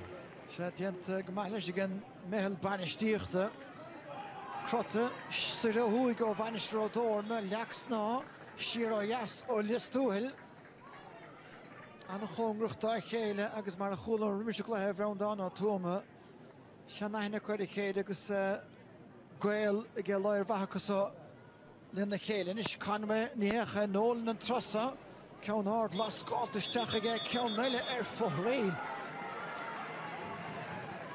Sin gá ceann in isio chuirg sé ar an trasnáin deganná a bhríon nach duna scór na stunnig testáil mar tá Lixnaw fós lechas á más féile scór na gágáilt. Michael Conway took isteach agus at Gilor. Michael Conway son ahir le dara. So den tarna bliana sa chéile gluthe canna sírí ahir agus a bhac ar a barcansa. John Mike Dooley agus Gavin and Vince McCarnach nish mar sin Lixnaw isteach a míle bháidin son. Agus tá Raymond Galvin leis took isteach. Plantamata a ríiste Rory Mahoney. An Nuasan son Gilor Cosantori on agus Shane Conway. Smutana a Brinklishan's an Achtatmata Connor agus Branche an oil and Chnachourigan son. Portachan Keen Gashut Hofada Le Edan Shanahan. Cut Falk and Ishukoni Lach people Denomut again Lixnaw and Da Idner May Grave and Tave. Diantagadas son again Kelton Malay. Stakani Griffin, Nish Marshall talk come of our summer Lushacht, Jeremy McKenna, is Jeremy Olavoya, and here hostile rear no cat the Catamara. Son on Adam O'Sullivan, Tashi took a mach again. Puck who be the Shaska. Shin and Darrow were good chef going, oh Jeremy McKenna, no Victrochen Keen and Son Treed and Lore. Nader, vi sé tef mod en lína fehameidir ach fós an haválig Adam O'Sullivan mar frab sé díorchos a chóir amach is tólam agus rinne sé anna jab chun a chóir amach haran tef lína gadar le brúig tacht on Mike Conway. Well, Bullache Adam O'Sullivan cool boy suckle Carol Canish scoráid sé puck éidecha agus an son haváil sé ceann chun in bóthúr dóibheach tá ceann son búte go háling an son thar sé trasnáin a g Shane Conway. Samúlan sa hanis a bhríon na Shannon Dúry tuk isteach ag Lixnaw. Mike Conway, Reggie Galvin tuk isteach agus tádar in nuachtar le cúpla nóméad nús caithg na nílig sochrúisi is a ríis.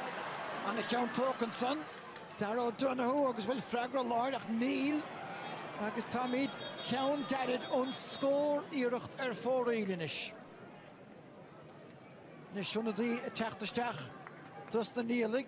Agus Ivrehéniag, Dara Bean. Agus a fog in the park, Eamon Shanahan. Come a recht come out shoot. Ach, is dakkerig sé dúnt, gá féint a scarú na bhórna. Bhuilen teachta bhaile I Crotta. Gan éon taithí gan grú se seachas fé ís gan out. Ach glevéal na síte gan éon taithí gan is sin ceann áard, cruig an son. Again, Raymond Galvin, Jack McKenna, agus tá cinna lidiad of it's on Nishiga Kieran O'Regan. Kalisha Comahan son, Reggie Galvin, ag dul isteach ní bhéin gá leis ag dul haran taobh lína agus cinnte cárta buí tiltige an is istólam agus tá na Marlína agus Kieran O'Regan ag cain féin geansa. Nish Marsin. Kinte took a carta ach sé da an rud a haile cintú. Tá Jack McKenna fós sínta ar a ad agus ar a lehead sa hís fúin.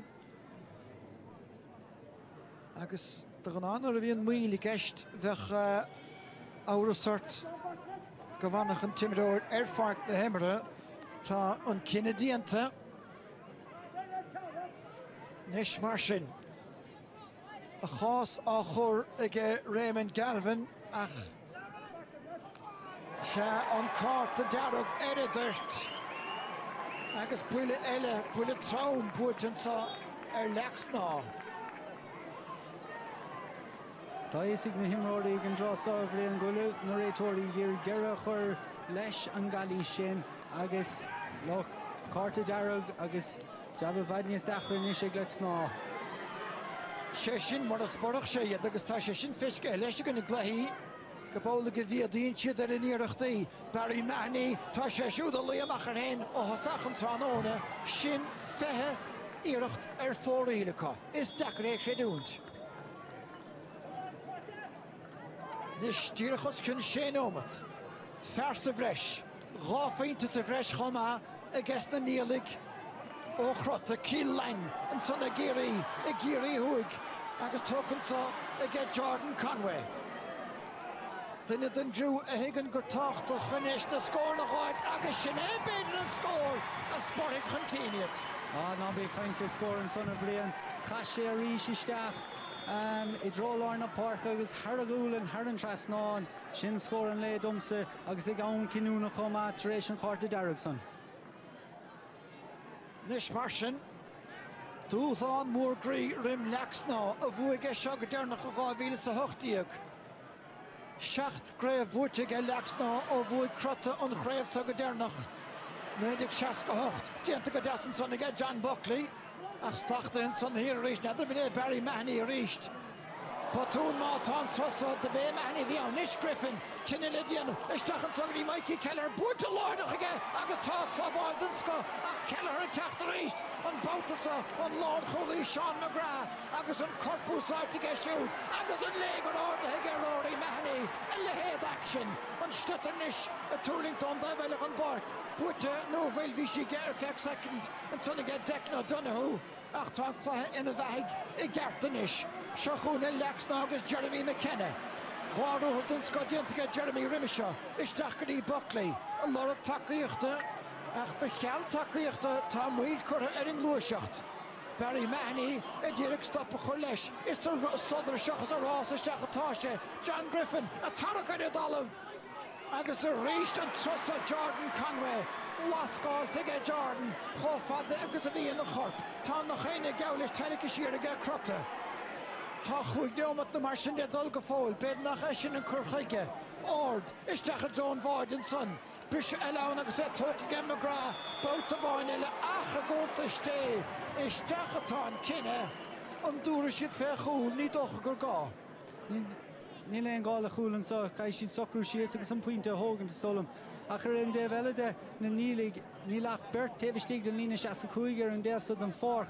Caiis siad socrú sias agus sealbhaáilt an lí ród an rud a bhí a dhéanamh chu níos lutha a dhéanamh ríis agus na scórna aimimsú mar ní chuig sé seo is stolam 3 pointe nó 4 pointe stolam in atra ríis agus tá sé idir gá ceann me go fólín. Se tá agus tá cin le díadam tá Conway ní nach chúna curtha ina bhunsa acu agus tá an réiteoir a ráile duine chus na cosantóirí an líne a gágant. Conway beidir a caint leis rá catá fáca agus tá tríneomatach bí cinnte leis an gáta dearg beg hálófa ar a líad beidir a gáneomat le cur leis an drucha. Agus a ríis Conway fós a caint leis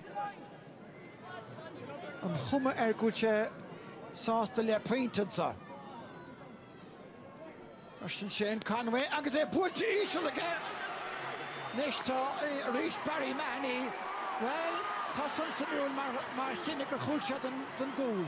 Anna himúla fábrin sin mar canin céine sa clethe lecanis I gcuine balladómh an láfiar agus a ríis an son ach ní dó an gcuibh gá leis a bhríon. Se bhí bouta beag mar scála istigh mé an chúil agus tá sé sin chur an úil den réiteoir agus é chuine dus a daoine bhí an a lár bhí Bill Keane ach dírig Bob a bhóla ortha gan éon chus céim rimis ardach an cluitir ige Shane Conway agus mar a bhí aráging an sa duinú bert I bí báin I chéil an sunnasteig. Bádóir beidir agus Michael Conway. Nis. Na bech sé miúil damar honach sé poc éirican sa. Nú poc sair fiú.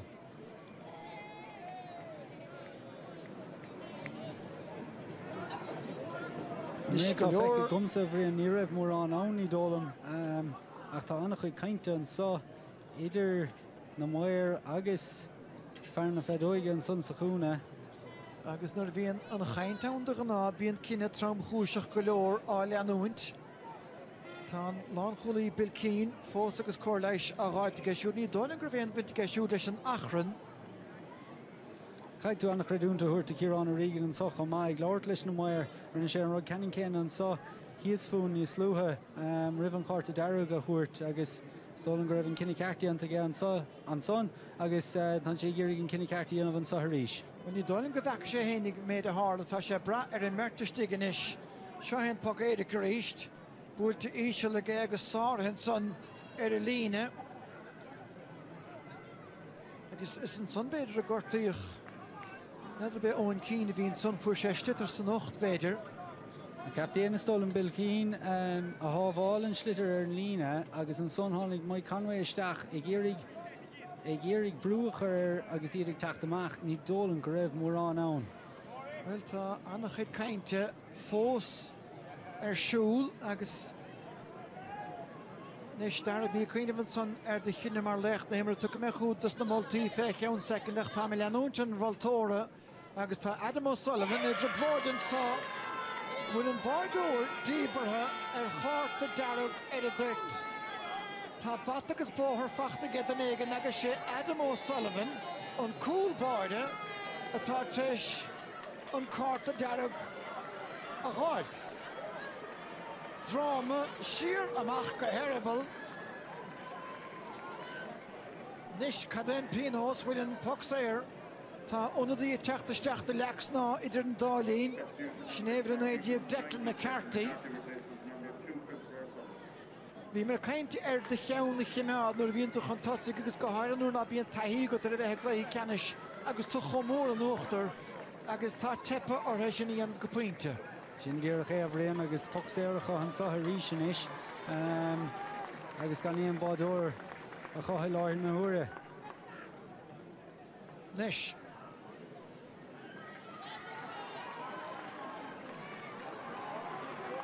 Well, tá an Tralee on Darren Mernan took a stach agus rééis sé siúd isteach sa fúl.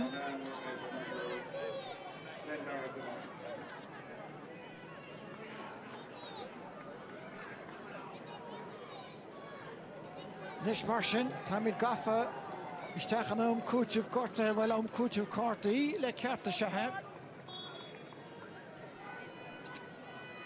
Cúid ná mit fógar a tóca Garrett an son ag Lixnaw agus fachtan sa réistenis agus iad a dhéanamh slíisteach a John Chúd a túirling de stig an báideoir nó san stig tá chuig féidir is seaca an son. Well an ruach an cín an trosan a get Dara Conway.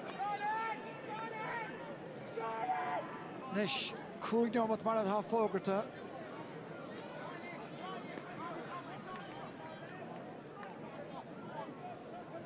Well, Nish Rarkain an Sagan an gúil báir a tháinig idir a fithe isteach an son agus thug sé siúd flips na hasníocha dúist an lán chulaí Michael Conway agus an son tháinig an báideoir amachchan a bhí háisteach de chuir inúil ach buheachar éon bhuile i dhéiscin na suntá bhuile tucha an Schlitter agus chur a Harris dras ná ceacair leor an son ag Shane Conway. Which is in a fad take past dinner. Cool kinte tastal or Lixnaw. Shell of a tastal good torch Austin Nealik. Talk again, well, we she get back second against Shane Nolan. Get to come out and get Jack McKenna. It also father is to get Shane Conway, a bocht and Shell of a Hanash, and a Tasha to get Maclonish, and Clehan Sus, Kelton Malloy, Tarur Madian to get shoot. Tain Sherachan son is Jack John Chúl. Another of Dream Chaman, Jack Brosnan, Jack will, and a Jack Johnson is taking here over the fair. Michael Conway. Sean Miguel get on there, Valley. Juan Yomatanish, Eric Globe, Agatana Cossa took a lesh, again Migueliger, Takin Lydian of Anishika, Sastily painted, Jerrigan Slowalat, going back to Intiga. Lisha Shingadir Faduig, Anna Darla, ag Sean Migueliger, agus an score sin tilta go maithaige, ach bhí sé ag testáiltún in ílig. Well, Bichartanish, Gamechan Bua and Saka, on of Loch Island son, they get Declan O'Donoghue. Shannon Vevru, Achairin Lesh, and Schlitter Uhut Lesh. Taston saw, and over the guest to Tosse, Ige Crotta ar Derry here tá Stackpool Bintamach. Díachos Kinneom and Cledol. Shrieking the fainty atara. Ianach Coolan Gano. Count Santite, Anna Garrid Mata, Griffin and Ish Count Tartach, Le Borton and Sa. Lakano Sunsanach Shed of Raheni Gala. Dara Behan, Ahogan and Televlesh. Abzeg and Machleshinish. Look all took a dealer father get Jeremy McKenna. Nish Martian, Eddie Vrehunsi, Shachuin. Lixnaw, Kalish, Gainton Son get Jack McKenna.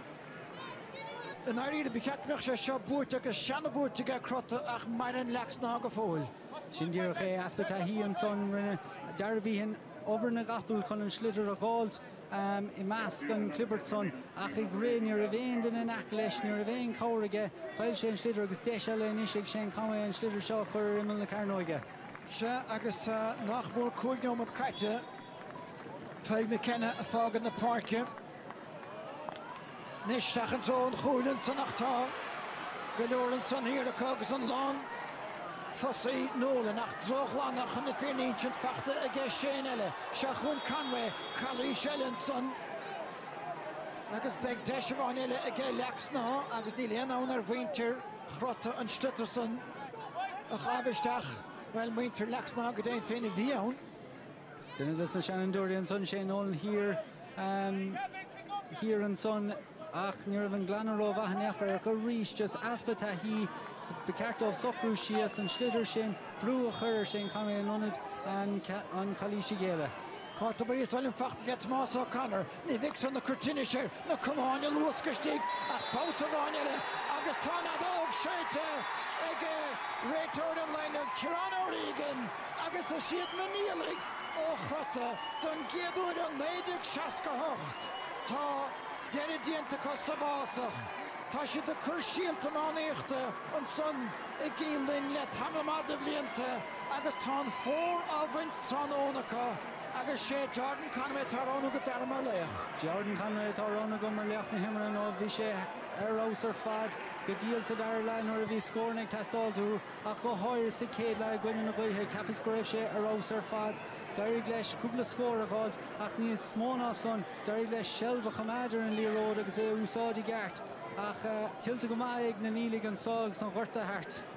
Shad the water chicken as a killing native that the 3 can agus a coig. Ach man ha clash to give Tamal ma a fehev. Ach a nyov. Deg our Kelly Ora cut Moss O'Connor Ian Anna job. Shane Conway Fenatron Oda. Agus Kegroder Anna V. Crainer fad score Irachter Father for Ilika. Fos vi na Gashkiga foot in the park and Irich and Jabianov. As Lorimer Frisa and Nisluha Vrian, V. Natosa Hawkon and Claha Sohavochand, Ach Kahitu Ravi, Anna Claha, here and Sonic Barry Mahoney, Rory Mahoney Avius, Anna Hochelesh, Rishinov, Anna Klishte, Leshan Schlitter, Agase, Hall Timpel na Park, a Choro score, Jordan Conway, Shell Nolan Tevisteg, Ach shot Tilteg na Ladza. Well, the bit Tom Kenny and Captain and Nadik Shaska Hocht. Tagli Horror to Fay Tom, Agus Inuv, Agus Inish, Agus Asso, the Count Tamalella, is there Bill Keane of effort a kind, Mark Bay, Bill and Captain, Agus Brown for Kern, Neelis Flynn, Ershoot, Sarah Vadensaw. Niels Flynn, Captain, Gid Erdenavoy Creva Hunte, on Docher and Nadik Truchado. Marchlehele fearing is toch an Araban Kaidan, Hohard, because we in Pautiele Grave here. Pedigardine Nervishach, Gloriach, dear for real. Ach, a lehead of woe, that's the Neelik. A lehead of woe, you'll end out Groder Nervishach, Egirig Sur Dera Hur. Na bliante Brishachri na bliante vies en so go wiese hen dener heiler egedere gonna balladov ach vider gedielen of Timpel na Park gomoer nochter gesé tilte gemacha ni len doutwison agus nach a vegen Kelly Tronhone ni len Norsen na Hefson scan an nochter an aride for a boren chwesha. Is hier de Neelik, Crotta, Kerry, Shinchramani, Kerry, 9 Kudiga Kosud, Henane, again Lixnaw. Shall Loch Takirta Takamach, Ede Park, and Sahanish. Agus ní doing Gorol doing a foil, Kele Beglo, Besha the Grave, Idravana Hamanicht, and the Moonish. Nadidir bhfuil an cinish nún charactéanta go fóil. Nadidir bhfuil a bhrí nach beag brise chanis beag sé beag céúra cil fléine nacht is tólam agus beag lenig sé ar feag na seachna agus beidir ar feag na miasa mar ní bheith clethe rísecha go dtí sort mí ar a 4 mínas 2 mínas sauna is tólam so beag 6 uair eile an son ag tosnúdómh in áíire ach ag feachantar hu nó bhís anna hócha le timppla na páircha imróirí sciúla i ngach áit agus caiig mé rá go ráidir go mór in óachtar óthús an cléid cé go fuair Lixnaw an chúil son chuníad a chumáid ann. Tá lecht na imre híos le Mícheál. Tá go dainn, Jordan Conway, congratulations Jordan, 4 points from play. The famine is over, 55 long years, Crotta are county champions. How does that feel? It's hard to put into words really. 55 years is a lifetime really for some people. The emotion out there after the match, I can't put into words really, to be honest. It means so much to me since I was 5 years old playing with Crotta. Everybody down there I played with since I was 5. Shane Nolan and Sean Ware, they've been there since they were 17 as well. And it's just great for everyone to finally get over that. And you've seen people, different generations, tumbling onto the field with the final whistle. It's a huge thing, isn't it? It's not just us though, it's the whole village, a small village in Kilflynn. And it means so much to the older people out there, It's been so long since we got Neil's Finn to Kilflynn in 1968. But we've created our own history now. And it's time to move forward with the new generation of players that we have. And I'm sure we'll celebrate this one first before we think about next year or anything else after that. It was a tough day though, wasn't it? I mean, it looked like people started to look at the clock and saying, will this game ever get over? I know, it was tough towards the end. Look, Lixnaw are a great team. You don't get, there's only eight or nine teams in this competition. Every team is worth its salt when it comes to the end. And we knew Lixnaw are a great team and they were put up against us. But we knew the first half wasn't good enough. Too many wides, too many unforced errors, and we knew if we tidied that up a small bit, even half of it, that we'd get over the line. And look, I was just that lucky to be on the end of the shots. If you could see the first half, I had 5 shots, I'd say 1 of them went over. So it was me at the end of the ball, but so many other players on that field worked so hard. It's not just me, it's the whole team, the whole 6 forwards working together as one unit, and these are the results you can get now when you work together. Your 4th point, I think, was a crucial one because it came after a pretty barren spell. One you really needed. Fellas had tried it, it just wasn't seeming to work. At what point did you say, this is it, we've done it? The final whistle. It's never over until it's over. They were dropping balls in at the end there. We had to deal with them. I suppose maybe in previous years we would have probably caved in and left in those goals, but our backs were unreal today. It was like the siege of the Alamo. Everything was coming in, and it was always a man with the green and red coming out. He put up a hand, put a foot in the way, put his body in the way. Yeah, that just shows the resilience of our backs. They never say die attitude in the last 2 games. Cause we go into penalties, winning by the last puck of a penalty from Shane Nolan, Kilmiley game. Down 4 points, get a goal, get the next 2 scores. It's the mentality we have in this team. It's the young fellas driving it on. It's just a never say die attitude, and it's just the celebrations out there are unbelievable. None of the players were around, of course, back in 1968, but a lot of the people, but you were, and Sonny was there, yeah, and a lot of people in the parish were. So put it into words for those generations of people who've been waiting and waiting. 7 finals, 7 losses, and it's over. The famine is over, yeah. Crotta are back on top now. I can't wait to celebrate this now. We're going to cherish every moment we have, because the last time we were in the final was 2011. I was only 14, I think I was Waterboy. It just shows that enough hard work and enough determination from a younger age, the world is your oyster. Well, congratulations. That's a brilliant day for yourselves. Thanks, yeah. All right, Jordan Conway, Lixnaw, Kevin McCarthy, Garvey, super value of running and Gradam, cohortas. Thank you. Well done. The Chifa agus the Chlushfa an tochten son an glór Jordan Conway anna chaint camera tresto Clyde an Torson of Vucht and because the fifth Hofada the lower shaggy deal Vish American East Tushke the Buna Pingini and Tikid Hurtavale Henig agus Killian Trampin Vertico house her father agus the Luikshe Kecho mi Chrinig Zaveder Achfo Senig the Yinader and Vert agus Tamichan Fichen Shirnish Sharaint the Vuik Finti on Chle and so Tranhon a Marahar leader. Agus bhí cortan go más chéad chupla nóma Shane Conway leis an géad scór chun Lixnaw a chur chun cíine san an box leasa agus bhí John Buckley chuma a 40 lár parke Crean agus a scór hain fachta ge siúd ach bhí tosa go háiríonn lína lán tosa go díal tróna ge Crotta seo an cúil sa deir neomad críochna ge Mikey Keller agus bhí cumann massa an son Lixnaw ach le héadí Chillian Trent I trabhachan cían tá fuair sé ráfainte sa chéadla chanig mar seánna Miguel go cúpla secnún bhí sé siúd leis go díal taú le Jordan Conway agus Dara Donú hénig tréiste cúpla ceanna lichar a fóréil fós é a bhíige an sprica raimsú sa tarna leis Mikey Keller le pointe bhí sé siúd anhas na tosa do Lixnaw tróna hanse go íon buinte má tá gribh na cúla tastáil mutha Adam O'Sullivan an countsa sátha ge siúd agus puck sleas anú puck séirn san a thug sé fé an gúil Shane Conway ach mar dút Mihal bhí Saidúri an sannacha agus de bhíidir súd ábalta an légur a churdíomh cúlathe Crotta an son a gé deire agus tá an corn hawl an son neis sa testáin agus tá sé der tí runna a gapdain agus son go bheith Patrick ó Sullivan in is caiirlach chuiste chunta Kerry a dhénig an brunna agus siad a fifth beidir le reintas na himiróí dul sótá na himiróí fós suas an ac an chúil a bhí á chosanta chun son sa tarna le agus siad lena muintir hénig a ceiliúra mar sin an chúisgúil mílbheag chúrsaí an son agus dara go tappa cuirise seo bord a ceart fe chúrsaí máíocht a grota ríist. Ní le dáhfaí son tá teachla tamlína stolam chréibh go míúr chréibh go fé hen búteá ach chréibh sin seir tan sé go thomláin agsúil nar hagan tú go dtí an buinteá agus tógann sé annach chuid misneach annach chuid muíine agus le héad chun cléthe marsá a bhchaint agus thóg sé tamlín dómhan an cléthe ceise bhainteach ach is tóla maníis go dúchaí bora agus fás ar chuirsaí amáíochta maithán agus leis na lead atá chuir an gáirt agus a chréatnig ar an gáirt an nómh déiteach siad ceanna gáile bhchaint amachchan seo is tólam. Se beléirnar bhéin riseir aige an bú sraim léana an bú críomh an nurig tá na níalaigh agus thnáis go láidir agus réimi tíos gríon dóibh lína ríiste stolim. Se tá mí fósa fannacht tá siad a fannacht 5 bliain na scoige ní ana cúpla second eile aontí bháildóibh Mark choéis seo focail bhí sé annaheacar nach raibh agus ní foice go faoi éon craibh count a bhchant a bhí sé tiltte go.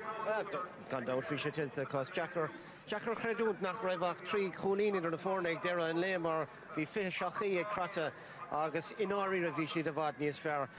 Lixnaw na ciúna nómh agus súrnta nuair a aon fuirna bháin cúil tugann sé spreagadóid a chug sé spreagad do Crotta agus bhí tréis an cúil bhí an lámh an ótar go hilas go thomlána go háirithe sa trí an lár fuair siad an sa láthair taobhaisteigh ach ag deire an le bhúte có tiltte go agus cóáirgus go. Cóáirdas le an dehucréibh buinte go mar sin agus tá Patrick O'Sullivan thuas an tá captain Bilcín thuas an a rascút sa bhrí. Mel fáca míad féin grúthil in is an chaint. Today was not to be your day in youth commiserations. With the young and the old mixed with the Conways, Tweed Griffin, Martin Stackpole all the way down to Dara Conway and young Mikey Keller. You gave up your very, very best today. It wasn't to be. And huge commiserations from everybody here for that.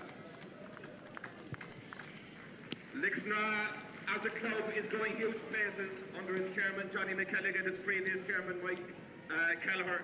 Anybody who has to go out there to see their facilities, the new ball wall, knows that the future is very, very bright for Lixnaw. Today wasn't to be their day, but certainly the future is coming.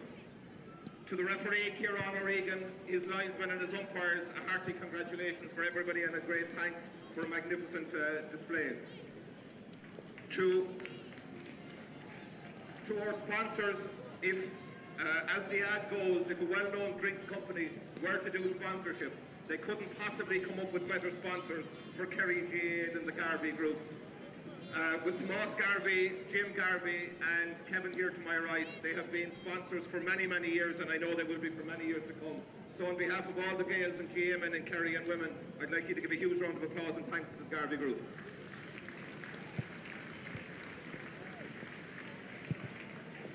I received many, many texts over the week and certainly over today on the state of the ground and how fantastic the grounds are.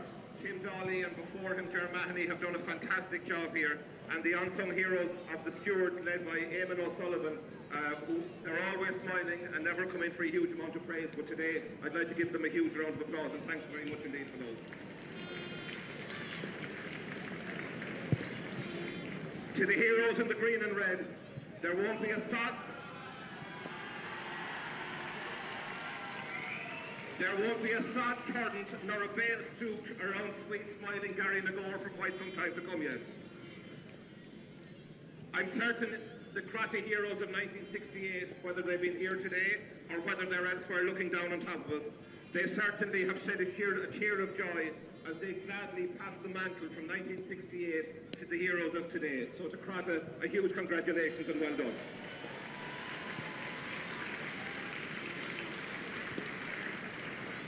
To the club administrators, Paddy Weir, Darren Houlihan, Shane Herbert and many, many more, today is the fruition of all of many, many, many hard years of work, and congratulations to you as well.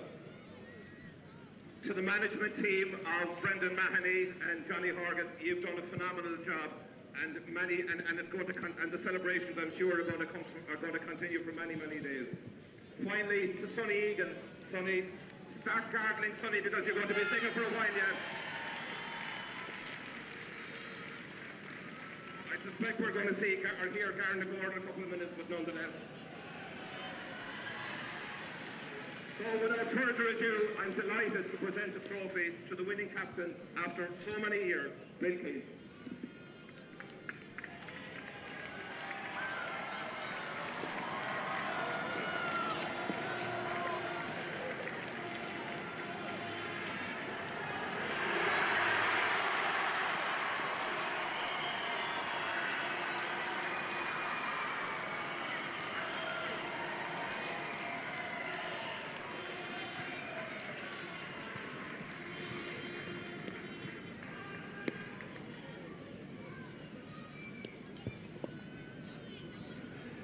I put together a few words there this morning.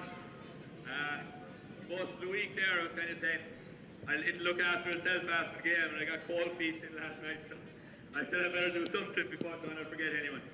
But for a start anyway, it's about time we finished the boys' reign of 68 and gave us everyone else, put something else on our shoulders for another few years, hopefully not 55 years again.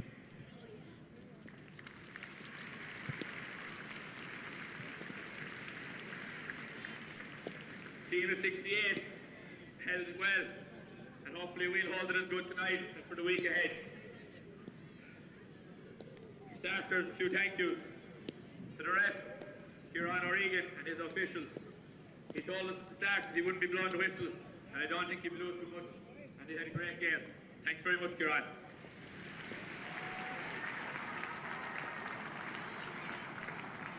Boston Stack Park, Tim Daly, and all the men got the place ready every day we came out here. Thanks very much. It's in unreal condition.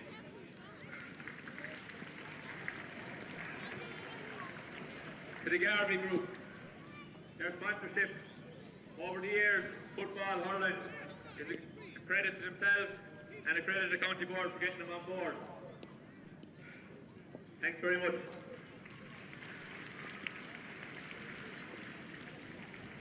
To the County Board, Pat Sullivan and all his team working behind the scenes. And for getting TJ Carr on a great day like this for us today, just shows what Kerry Hurling is all about.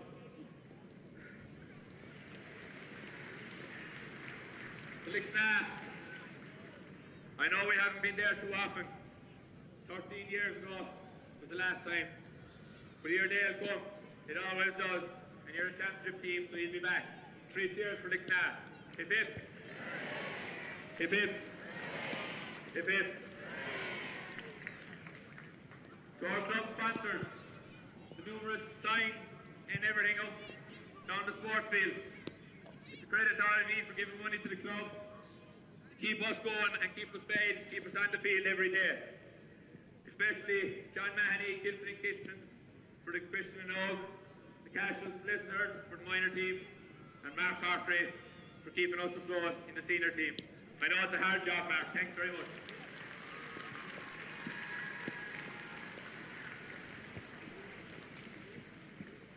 Thanks to everyone over the last 2 weeks since we got to the final. There's been money flowing in for the team, left, right and centre. Thanks very much to everyone. I'm sure we'll no matter spending it. Carcador mar sin so tá an bua fuite an so ag Crotta Tranón Enniu agus Farrier tá muid na beagnach rite as am agus Tralee míad lo siúd as an éachta tá dente ag na himróí go léir as an loch banistíochta agus is siad siúd na champíníon so ag Kerry. Okay, tá mí chunaráil of Deireach an méid a bheith siúla going an deire seachtain na siúing an so GAA bio. Tuigh deire le séúr na man agus beg an dún agus limnach i gréibh canis na sóisiir an chlár agus caildara ag lethe canis idir bhanach agus áclia in ag Kerry ag lethe canis seinseir chréibh pelle na man an so TG Cahar. Sinné deire dentan sa mófuachas le marc agus le páirc agus leis na lads an dáta bhíhuas sa bhosca trochttar de Tranón Enniu a cadé mar lád a bhaintear Crotta 968 is fada an tréir sé chuig bliain na chuige ach ar deire hir hail tá craibh amána seintear Kerry buirteach cóthirlach sló.